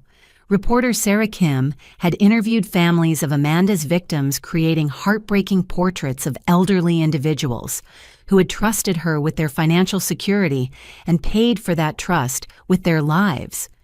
Eleanor Patterson, 87, had been Amanda's first known victim 3 years earlier. Her daughter Michelle contacted me after seeing news coverage about Amanda's arrest, sharing the painful story of her mother's final months. Mom was so proud that the bank manager took special interest in helping her manage her investments, Michelle told me during a tearful phone conversation. Amanda visited our house several times, bringing cookies and spending hours discussing financial planning. We thought she was just exceptionally caring and professional. But Amanda had been gathering information about Eleanor's assets and family situation, identifying her as an ideal victim with substantial savings and limited oversight from busy adult children who lived in other states. Mom started having episodes of confusion and memory problems that her doctor couldn't explain. She would call me crying about missing money or legal papers she couldn't find. We attributed it to normal aging, but now we know Amanda was drugging her and stealing from her accounts. Eleanor died of apparent heart failure 6 months after Amanda began her special assistance, leaving behind depleted bank accounts and forged legal documents that transferred her remaining assets to shell companies controlled by Amanda and Marcus. "The worst part is that Mom died thinking she was losing her mind," Michelle continued. "She felt ashamed about the memory problems and financial confusion, never realizing she was being systematically poisoned and robbed by someone she trusted." Similar stories emerged from other victims' families as news coverage prompted people to come forward with suspicions they had harbored for months or years. The Columbus Police Department established a special hotline for reporting potential crimes related to Amanda's activities, and within 3 days they received over 60 calls from concerned family members. Local television stations interviewed former co-workers from First National Bank, many of whom expressed shock at the charges against someone they had considered a model employee and caring colleague. Amanda was always the first person to volunteer for community events and charity drives, said Janet Mills, a teller who had worked with Amanda for 5 years. She organized our annual fundraiser for the senior center and seemed genuinely passionate about helping elderly customers with their banking needs. But other co-workers admitted they had noticed troubling patterns they hadn't felt comfortable reporting at the time. Amanda spent a lot of time with elderly customers outside normal business hours, revealed Tom Harrison, a loan officer who had occasionally questioned Amanda's methods. She would offer to visit their homes for financial consultations, which seemed unusual, but management praised her customer service excellence. I noticed she was very interested in customers who didn't have family members involved in their banking, added Patricia Stone, another bank employee. She would ask detailed questions about their personal lives and living situations, claiming she wanted to provide better service. The bank's corporate leadership issued statements expressing shock and cooperation with law enforcement, but they also faced serious questions about oversight and employee screening procedures that had allowed Amanda's crimes to continue undetected for years. The most painful media coverage involved interviews with my former classmates and neighbors, many of whom now reinterpreted memories of Amanda's childhood behavior in light of the criminal charges. Amanda was always charming and successful, but there was something cold about her even as a kid, recalled David Martinez, who had lived on our street during elementary school. She would be sweet to adults but cruel to other children when parents weren't watching. I remember Priscilla always had bruises and broken bones, said Jennifer Walsh, my former high school lab partner. We used to joke that she was the clumsiest person we knew, but looking back, the injuries seemed suspicious. Amanda was always there to comfort her and explain what had happened. Several teachers came forward with memories of Amanda's manipulative behavior and my frequent injuries that they now regretted not reporting to authorities. Amanda was an exceptional student who knew exactly how to charm teachers and administrators, said Mrs. Carol Turner, our former elementary principal. But I noticed that Priscilla seemed fearful around her sister and often had unexplained injuries. I should have investigated more thoroughly instead of accepting the family's explanations. The community that had once celebrated Amanda's achievements was now grappling with the reality that they had been deceived by a predator who used charm and professional success to mask her criminal behavior. Local churches and senior centers where Amanda had volunteered were reviewing their policies for background checks and supervision of volunteers who worked with vulnerable populations. The broader media coverage sparked national conversation about elder abuse and the vulnerability of isolated seniors to financial exploitation by trusted professionals. News programs featured experts discussing warning signs that families should watch for and systemic changes needed to protect elderly individuals from predators like Amanda. For me, watching the media coverage was both vindicating and overwhelming. After decades of having my reports of abuse dismissed as family drama or personal sensitivity, the entire community was finally seeing Amanda's true nature and acknowledging the reality of her violent, predatory behavior. But the public attention also meant that our family's dysfunction was being dissected and analyzed by thousands of strangers who felt entitled to judge our parents' enablement and my own survival choices.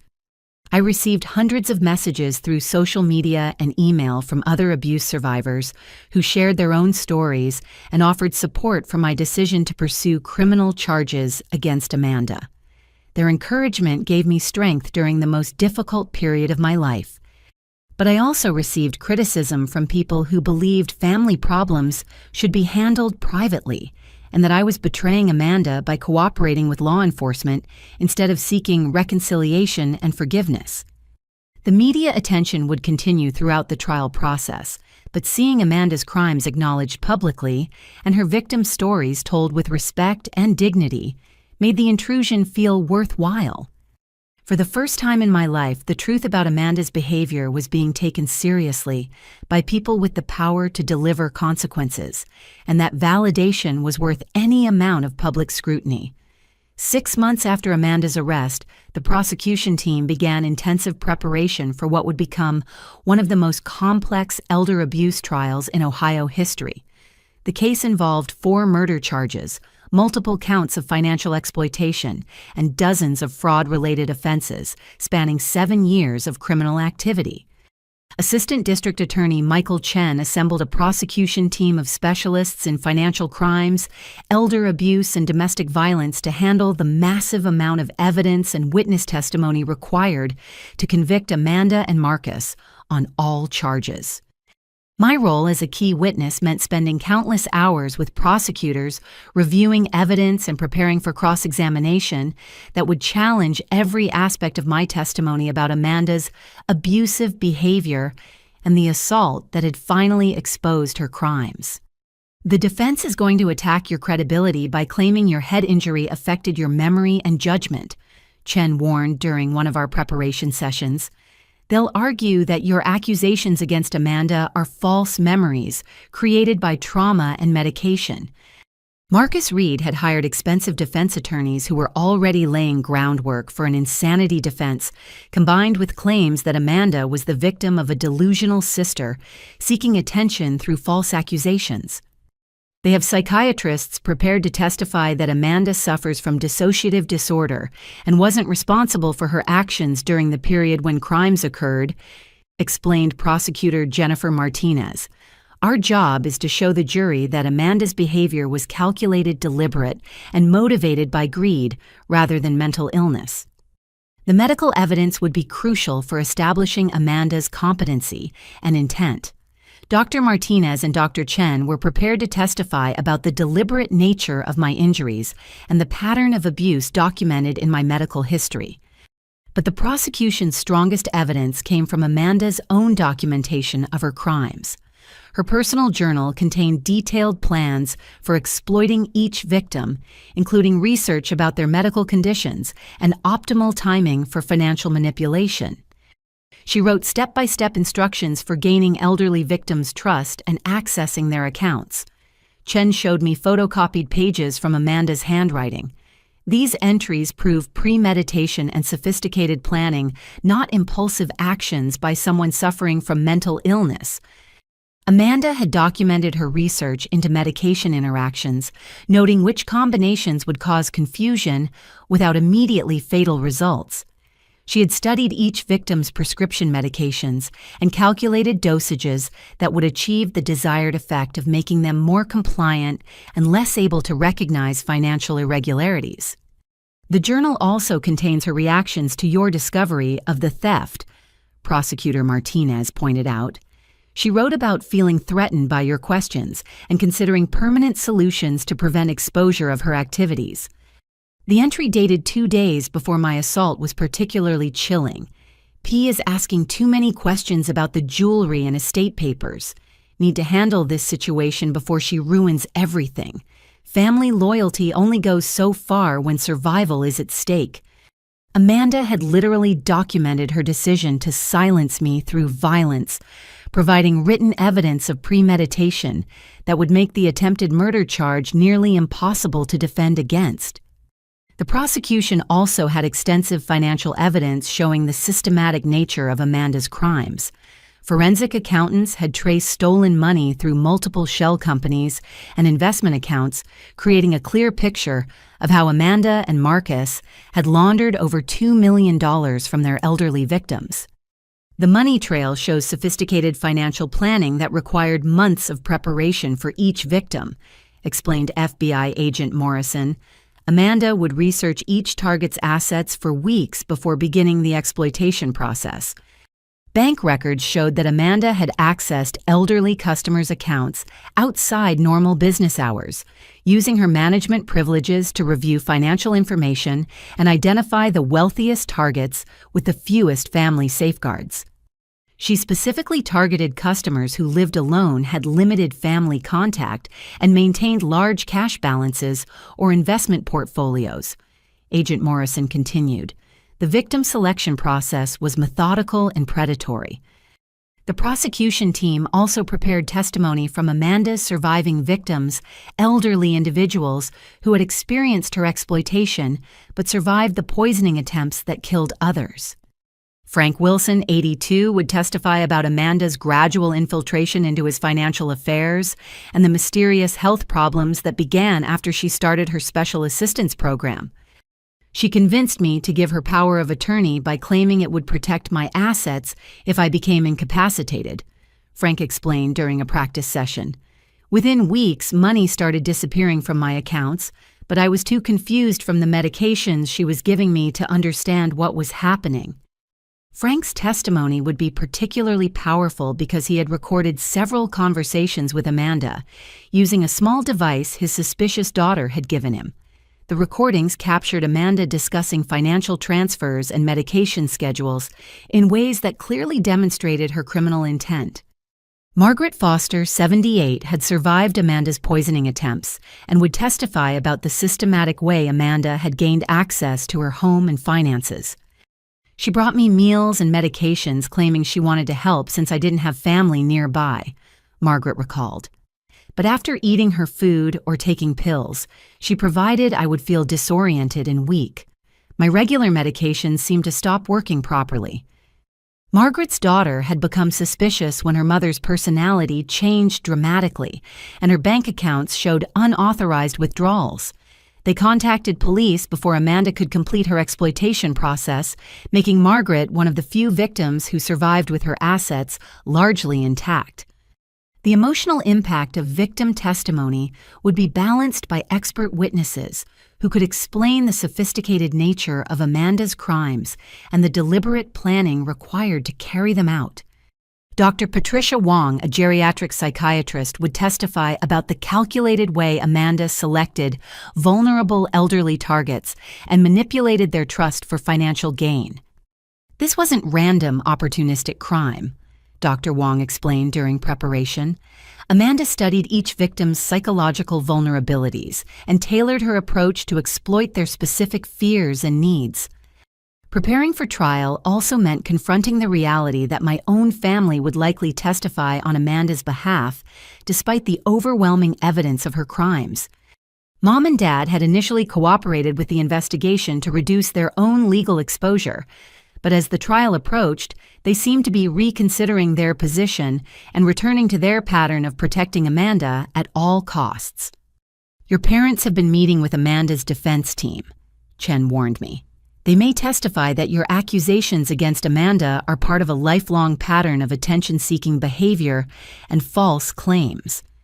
The thought of my parents betraying me again, this time in open court, was almost more painful than Amanda's physical assault, but I was prepared to face their testimony and continue pursuing justice regardless of whether my family supported me or abandoned me completely.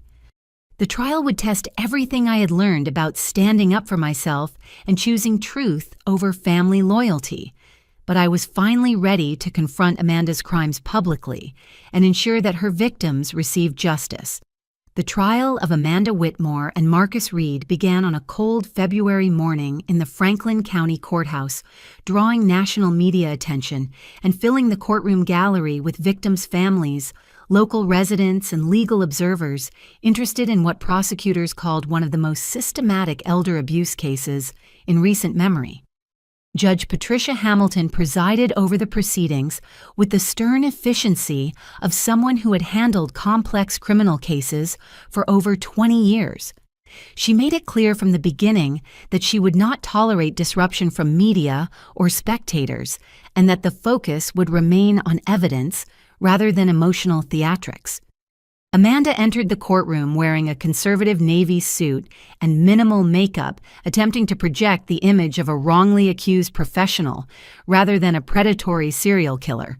Her defense team had clearly coached her to appear vulnerable and confused, occasionally dabbing her eyes with tissues during particularly damaging testimony. Marcus sat beside her with the arrogant demeanor of someone confident that his legal expertise would help him escape consequences for his crimes. His expensive attorneys had built their defense around claims that Amanda had manipulated him into participating in illegal activities without his full understanding of their criminal nature. Prosecutor Michael Chen opened with a devastating summary of the evidence against both defendants, describing Amanda as a calculating predator who had used her position at the bank to identify and systematically murder elderly victims after stealing their life savings.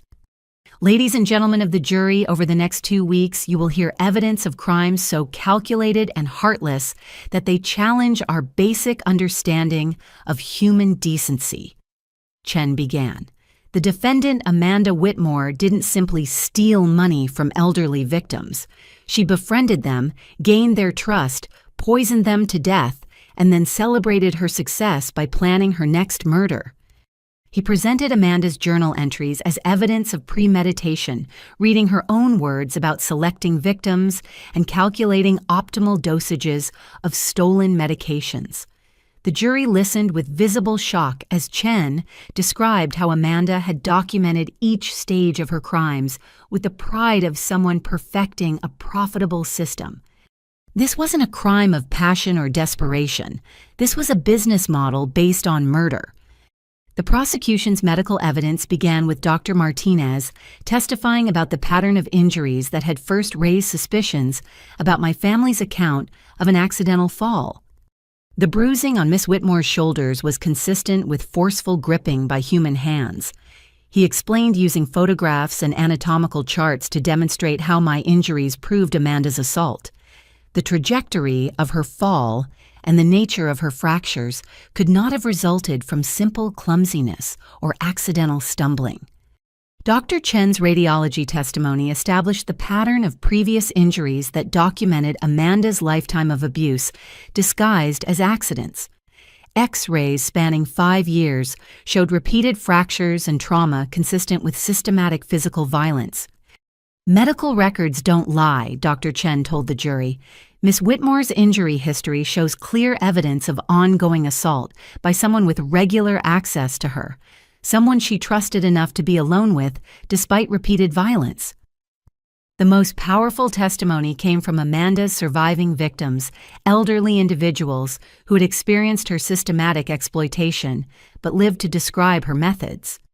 Frank Wilson's recorded conversations with Amanda were played for the jury, capturing her voice as she discussed transferring his money and adjusting his medication schedule to maintain optimal confusion levels.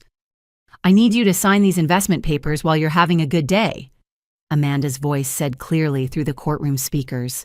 "Sometimes your memory isn't as sharp as it used to be, so we should handle important business when you're feeling alert." The recordings proved that Amanda was deliberately creating and exploiting Frank's cognitive impairment rather than simply taking advantage of natural decline. Margaret Foster testified about Amanda's gradual infiltration into her daily routine and the mysterious health problems that began after accepting her assistance. She was so caring and professional, offering to help with tasks that had become difficult for me, Margaret explained. But after she started bringing my meals and medications, I felt weak and confused most of the time. My own daughter didn't recognize my personality changes. The financial evidence presented by FBI agents and forensic accountants created an undeniable picture of sophisticated fraud spanning multiple years and dozens of victims. Agent Morrison walked the jury through bank records, forged documents, and money laundering schemes that had allowed Amanda and Marcus to steal over $2 million from elderly victims. The defendants created an elaborate system for identifying targets, gaining access to their assets, and eliminating witnesses who might expose their crimes. She testified. This wasn't opportunistic theft. This was systematic predation requiring extensive planning and coordination. The prosecution's most dramatic moment came when they played security footage from the nursing facility showing Amanda administering unauthorized medications to my grandmother during her final weeks. The video clearly showed Amanda entering Grandma's room with small containers and syringes, injecting substances into her IV line while the nursing staff was distracted with other patients. "What you're seeing is Amanda Whitmore murdering her own grandmother," Prosecutor Martinez told the jury. "She poisoned Eleanor Whitmore slowly over several weeks, stealing from her accounts while gradually killing her with medication overdoses." My testimony as the prosecution's final witness focused on Amanda's history of violence and her assault when I discovered evidence of her theft. Amanda grabbed my shoulders with enough force to leave fingerprint bruises and threw me down 15 wooden steps. I explained, my voice growing stronger as I described the attack. She told me I didn't understand her financial obligations and that keeping quiet was what our family had always done. Defense cross-examination attempted to discredit my account by suggesting head injury had affected my memory and that childhood sibling conflicts were being exaggerated into false abuse allegations. "Isn't it true that you've always been jealous of your sister's success?" Amanda's attorney asked aggressively. "No, I've always been afraid of my sister's violence." "Isn't it possible that your fall down the stairs was accidental and that your injuries have caused false memories about being pushed?" "The medical evidence proves I was grabbed and thrown. Multiple doctors have confirmed that my injuries weren't consistent with an accidental fall." The defense's case collapsed when they called Amanda to testify on her own behalf. Under cross-examination, she became defensive and angry, revealing the calculating personality she had hidden behind her caring facade.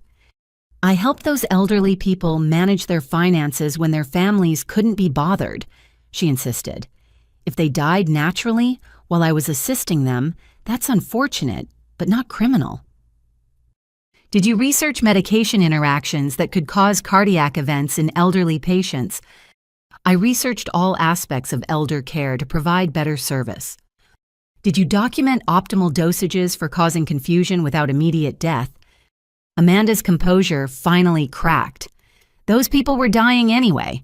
I just made their final months more comfortable while ensuring their assets were properly managed." Her admission that she had deliberately hastened elderly victims' deaths destroyed any remaining credibility with the jury. Closing arguments lasted 2 full days, with prosecutors summarizing the overwhelming evidence of Amanda's systematic crimes, and defense attorneys making desperate attempts to portray her as mentally ill rather than criminally responsible. The jury deliberated for less than 6 hours before returning guilty verdicts on all charges: 4 counts of murder in the first degree, multiple counts of elder abuse and financial exploitation, conspiracy, and attempted murder for my assault. Marcus was convicted on related charges of fraud, money laundering, and conspiracy, though he escaped the murder convictions by successfully arguing that Amanda had concealed the poisoning aspects of their scheme from him. Judge Hamilton scheduled sentencing for the following month, but everyone in the courtroom knew that Amanda would spend the rest of her life in prison for her crimes. As the bailiff led Amanda away in shackles, she turned to look directly at me with pure hatred in her eyes. But for the first time in my life, I wasn't afraid of her anger or threats. Justice had finally been served, and Amanda would never again have the opportunity to hurt vulnerable people or intimidate family members into silence.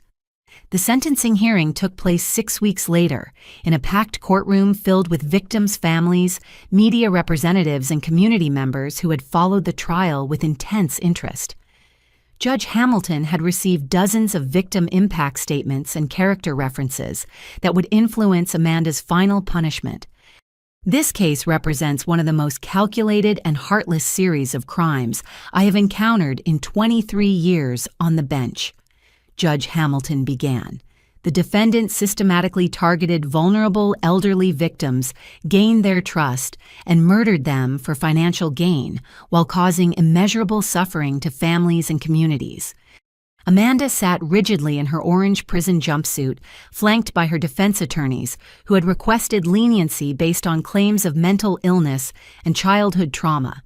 But her cold demeanor during the proceedings contradicted any suggestion that she was remorseful or mentally impaired.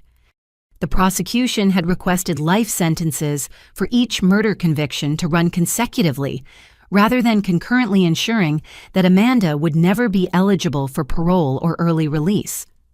The people of Ohio demand justice for Eleanor Whitmore, Frank Patterson, Margaret Davis, and Joseph Chen. Prosecutor Michael Chen argued, "These victims trusted the defendant with their financial security and paid for that trust with their lives." Victim impact statements provided the most emotionally powerful moments of the hearing.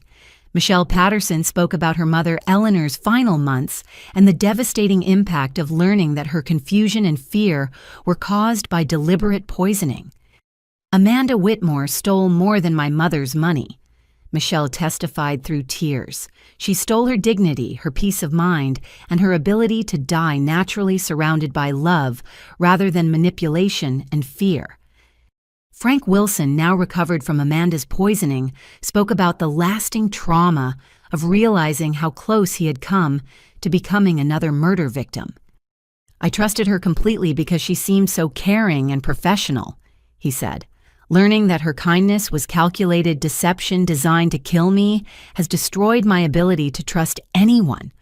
I live in fear that other predators are watching and waiting for opportunities to exploit my vulnerabilities."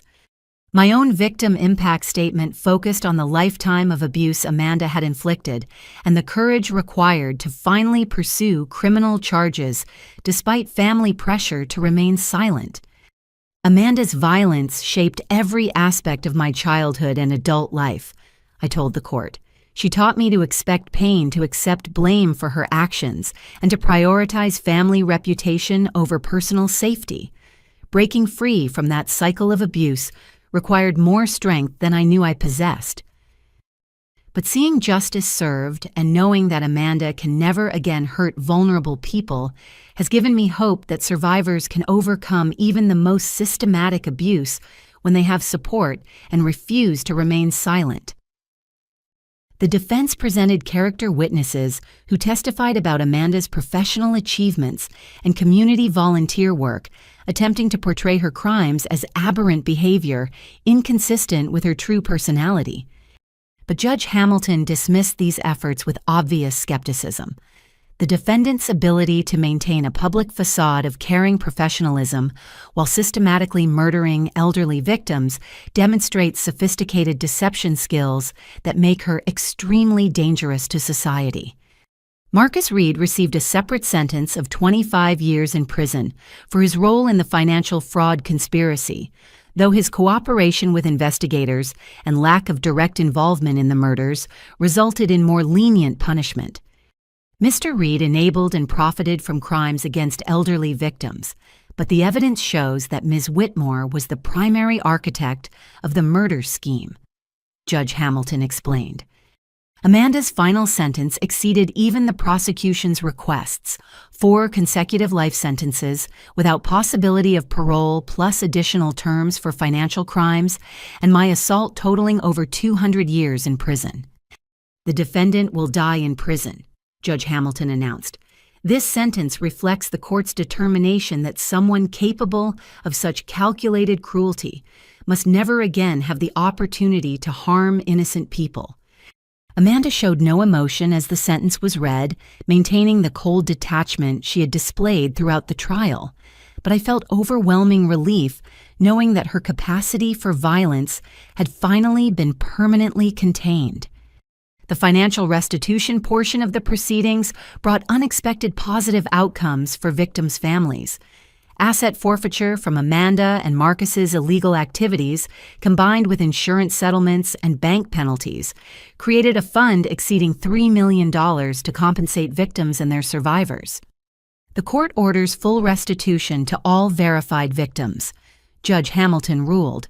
While money cannot repair the emotional damage caused by these crimes, it may help families rebuild their financial security and access needed counseling services. My inheritance from Grandma's estate was fully restored, including the House Lake cabin and all personal property that Amanda had attempted to steal. The settlement also included compensation for medical expenses and lost income resulting from my assault and the investigation process. More importantly, I received validation that my decision to pursue criminal charges had been correct, despite family opposition and social pressure to handle the situation privately. 6 months after sentencing, I moved to Portland, Oregon, using my restored inheritance to start fresh in a city where no one knew about my family's criminal history or the decades of abuse I had survived. I enrolled in graduate school to study social work focusing on elder abuse prevention and domestic violence intervention. My personal experience with Amanda's crimes provided insights that enhanced my academic understanding and motivated my commitment to helping other victims. The nonprofit organization I established, Eleanor's Voice, provided advocacy services for elder abuse survivors and trained bank employees to recognize signs of financial exploitation. Named in honor of my grandmother, the organization grew rapidly as communities recognized the need for better protection of vulnerable elderly residents. Elder abuse is often invisible because victims are isolated and perpetrators appear trustworthy. I explained during a conference presentation about Amanda's case. Financial institutions, healthcare providers, and family members must learn to recognize warning signs and take action to protect vulnerable individuals. My therapy sessions helped me process the trauma of Amanda's abuse and develop healthy relationships based on trust rather than fear. Learning to distinguish between normal conflict and predatory behavior required extensive work, but gradually I began forming friendships without constantly expecting betrayal or violence. The most healing aspect of my recovery was connecting with other survivors who had overcome systematic abuse and built meaningful lives despite their traumatic histories. Support groups and survivor networks provided the encouragement and understanding that I had never received from my family of origin. My parents eventually moved to Arizona, selling their house to pay legal expenses and distancing themselves from the community scrutiny that followed Amanda's conviction. We maintained minimal contact through holiday cards and occasional phone calls, but the relationship never recovered from their betrayal during the investigation. Some family relationships cannot survive the truth, my therapist explained. Choosing health over loyalty is difficult, but it's necessary when family members consistently prioritize their comfort over your safety. 2 years after Amanda's conviction, I testified before the Ohio legislature about needed reforms to protect elderly banking customers and improve oversight of professional caregivers who work with vulnerable populations. Amanda's crimes were preventable if proper safeguards had existed, I told the banking committee. Financial institutions must implement monitoring systems to detect unusual account activity and provide training to help employees recognize exploitation. The legislation that resulted from my advocacy, known as Eleanor's Law, required enhanced background checks for bank employees with access to elderly customers' accounts and established protocols for reporting suspected financial abuse to authorities. Watching the bill become law felt like the completion of my grandmother's mission to protect other vulnerable people from predators like Amanda. 5 years after the trial, I married David Chen, a social worker I met during graduate school, who understood the importance of my advocacy work and supported my commitment to helping other survivors. Our wedding took place at the lake cabin I had inherited from Grandma, surrounded by friends from the survivor community and colleagues from Eleanor's Voice. The celebration felt like a triumph over Amanda's attempts to destroy my capacity for trust and love. Standing on the dock where Grandma had taught me to fish as a child, I realized that survival wasn't enough. True healing required transforming pain into purpose and using personal experience to create positive change for others. Amanda remained in maximum security prison, serving her sentence with no possibility of release. Occasionally, I received updates about her appeals and legal challenges, all of which were unsuccessful. But mostly I focused on building a life defined by healing rather than harm, by advocacy rather than silence, and by hope rather than fear. My grandmother's final gift wasn't just the inheritance that allowed me to rebuild my life. It was her example of courage in documenting Amanda's crimes despite her physical weakness and her trust that I would eventually find the strength to pursue justice. 7 years after Amanda's conviction, I stood before an audience of 300 advocate survivors and professionals at the National Conference on Elder Abuse Prevention, delivering the keynote address about transforming trauma into social change.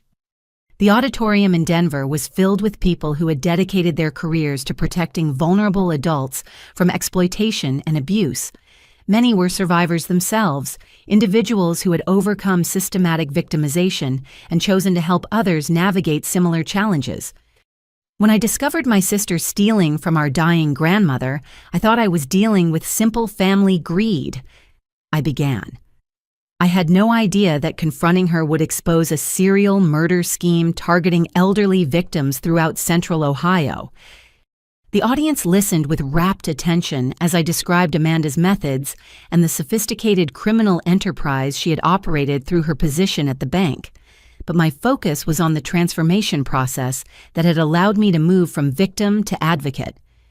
Survival requires more than escaping abuse, I explained. True healing happens when we use our experience to prevent others from suffering similar harm. Eleanor's voice had grown into a national organization with chapters in 15 states, providing advocacy services for elder abuse survivors and training programs for financial institutions, healthcare providers, and law enforcement agencies. Our most successful program, the Trusted Professional Initiative, educated bank employees, attorneys, and caregivers about recognizing warning signs of financial exploitation and responding appropriately when they suspected abuse. Amanda's crimes were possible because institutions failed to protect vulnerable customers. I continued. Every profession that serves elderly clients has a responsibility to implement safeguards and train staff to identify exploitation. The conference presentation included case studies from recent investigations that had been successful because trained professionals recognized suspicious patterns and reported them to authorities before victims were seriously harmed. In the 3 years since implementing enhanced training protocols based on Amanda's case, participating banks had identified and prevented over 200 cases of suspected financial exploitation, protecting millions of dollars in assets and potentially saving lives. Early intervention is crucial, I emphasized.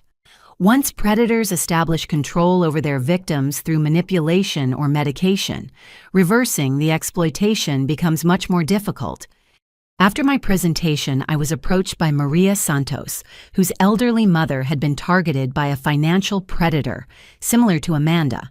Maria's quick recognition of warning signs and decisive action had prevented her mother's exploitation and led to the perpetrator's arrest. Your advocacy work gave me the knowledge and courage to challenge someone I initially trusted, Maria told me. Without understanding the patterns you've identified, I might have dismissed my suspicions as family overreaction. These interactions reminded me why I had chosen to build my career around elder abuse prevention, despite the emotional difficulty of constantly confronting issues related to my own trauma history. My marriage to David had provided the stable foundation necessary for intensive advocacy work.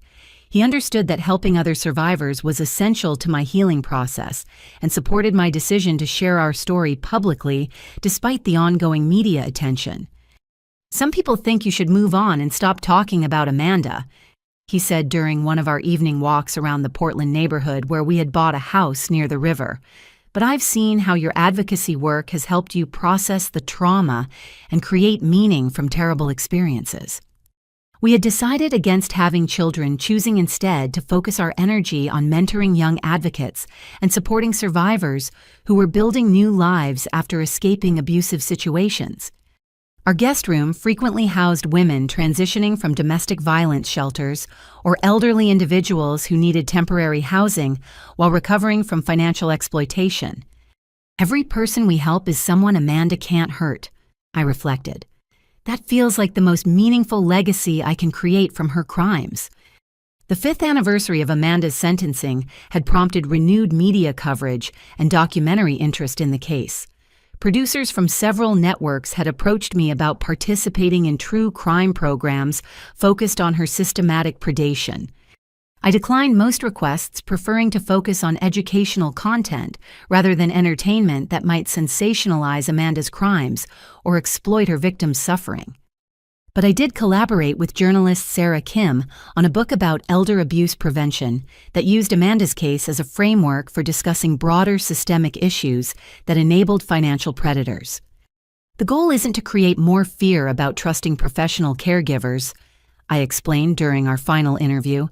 It's to educate families and institutions about implementing reasonable safeguards that protect vulnerable people without destroying their independence.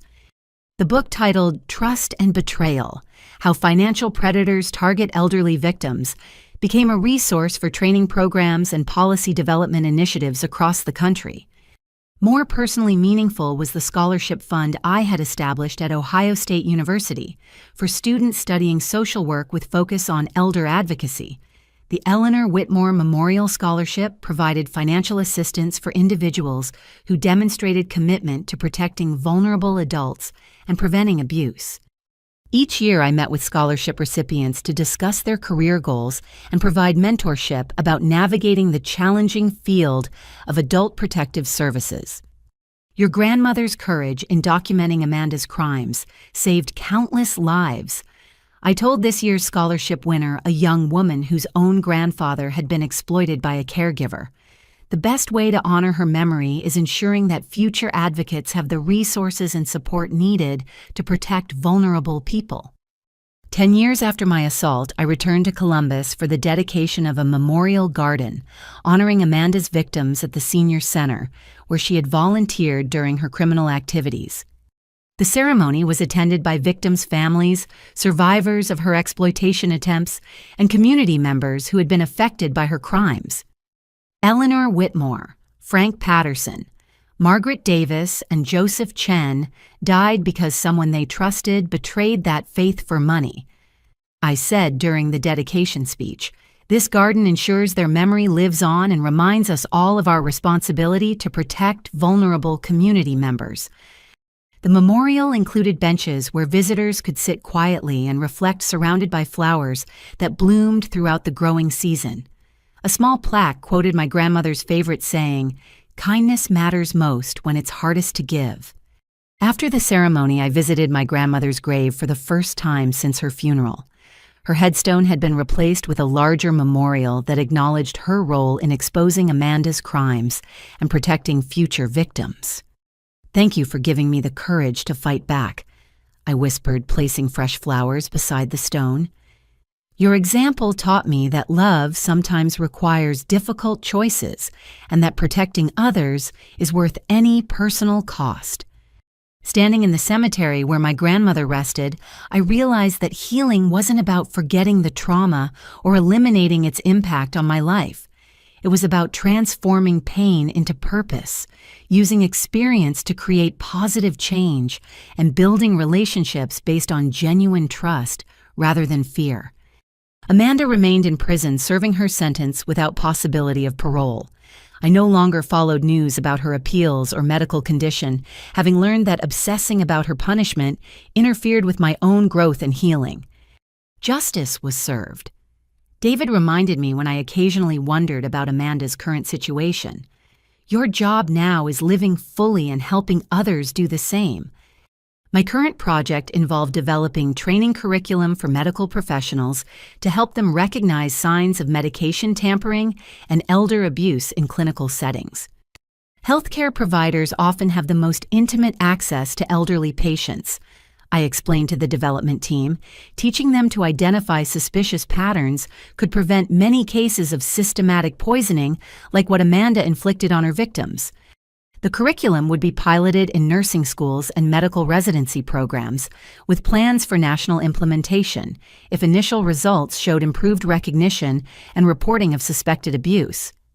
As I concluded my conference presentation and accepted questions from the audience, I felt deep gratitude for the journey that had brought me from victim to advocate, from silence to voice, from isolation to community. The most important lesson I've learned is that survivors have unique insights that can protect others from similar harm. I told the final questioner, "Our experiences, however painful, become powerful tools for creating positive change when we find the courage to share them." The standing ovation that followed wasn't just recognition of my advocacy work, it was acknowledgement of every survivor who had chosen healing over hatred, purpose over bitterness, and hope over despair. Walking off the stage, I thought about my grandmother's belief that even the most difficult experiences could be transformed into opportunities to help others. Her faith in my strength had sustained me through the darkest period of my life and guided me toward a future defined by service rather than suffering. Amanda's attempt to destroy me had ultimately led to discovering my own capacity for resilience, advocacy, and love.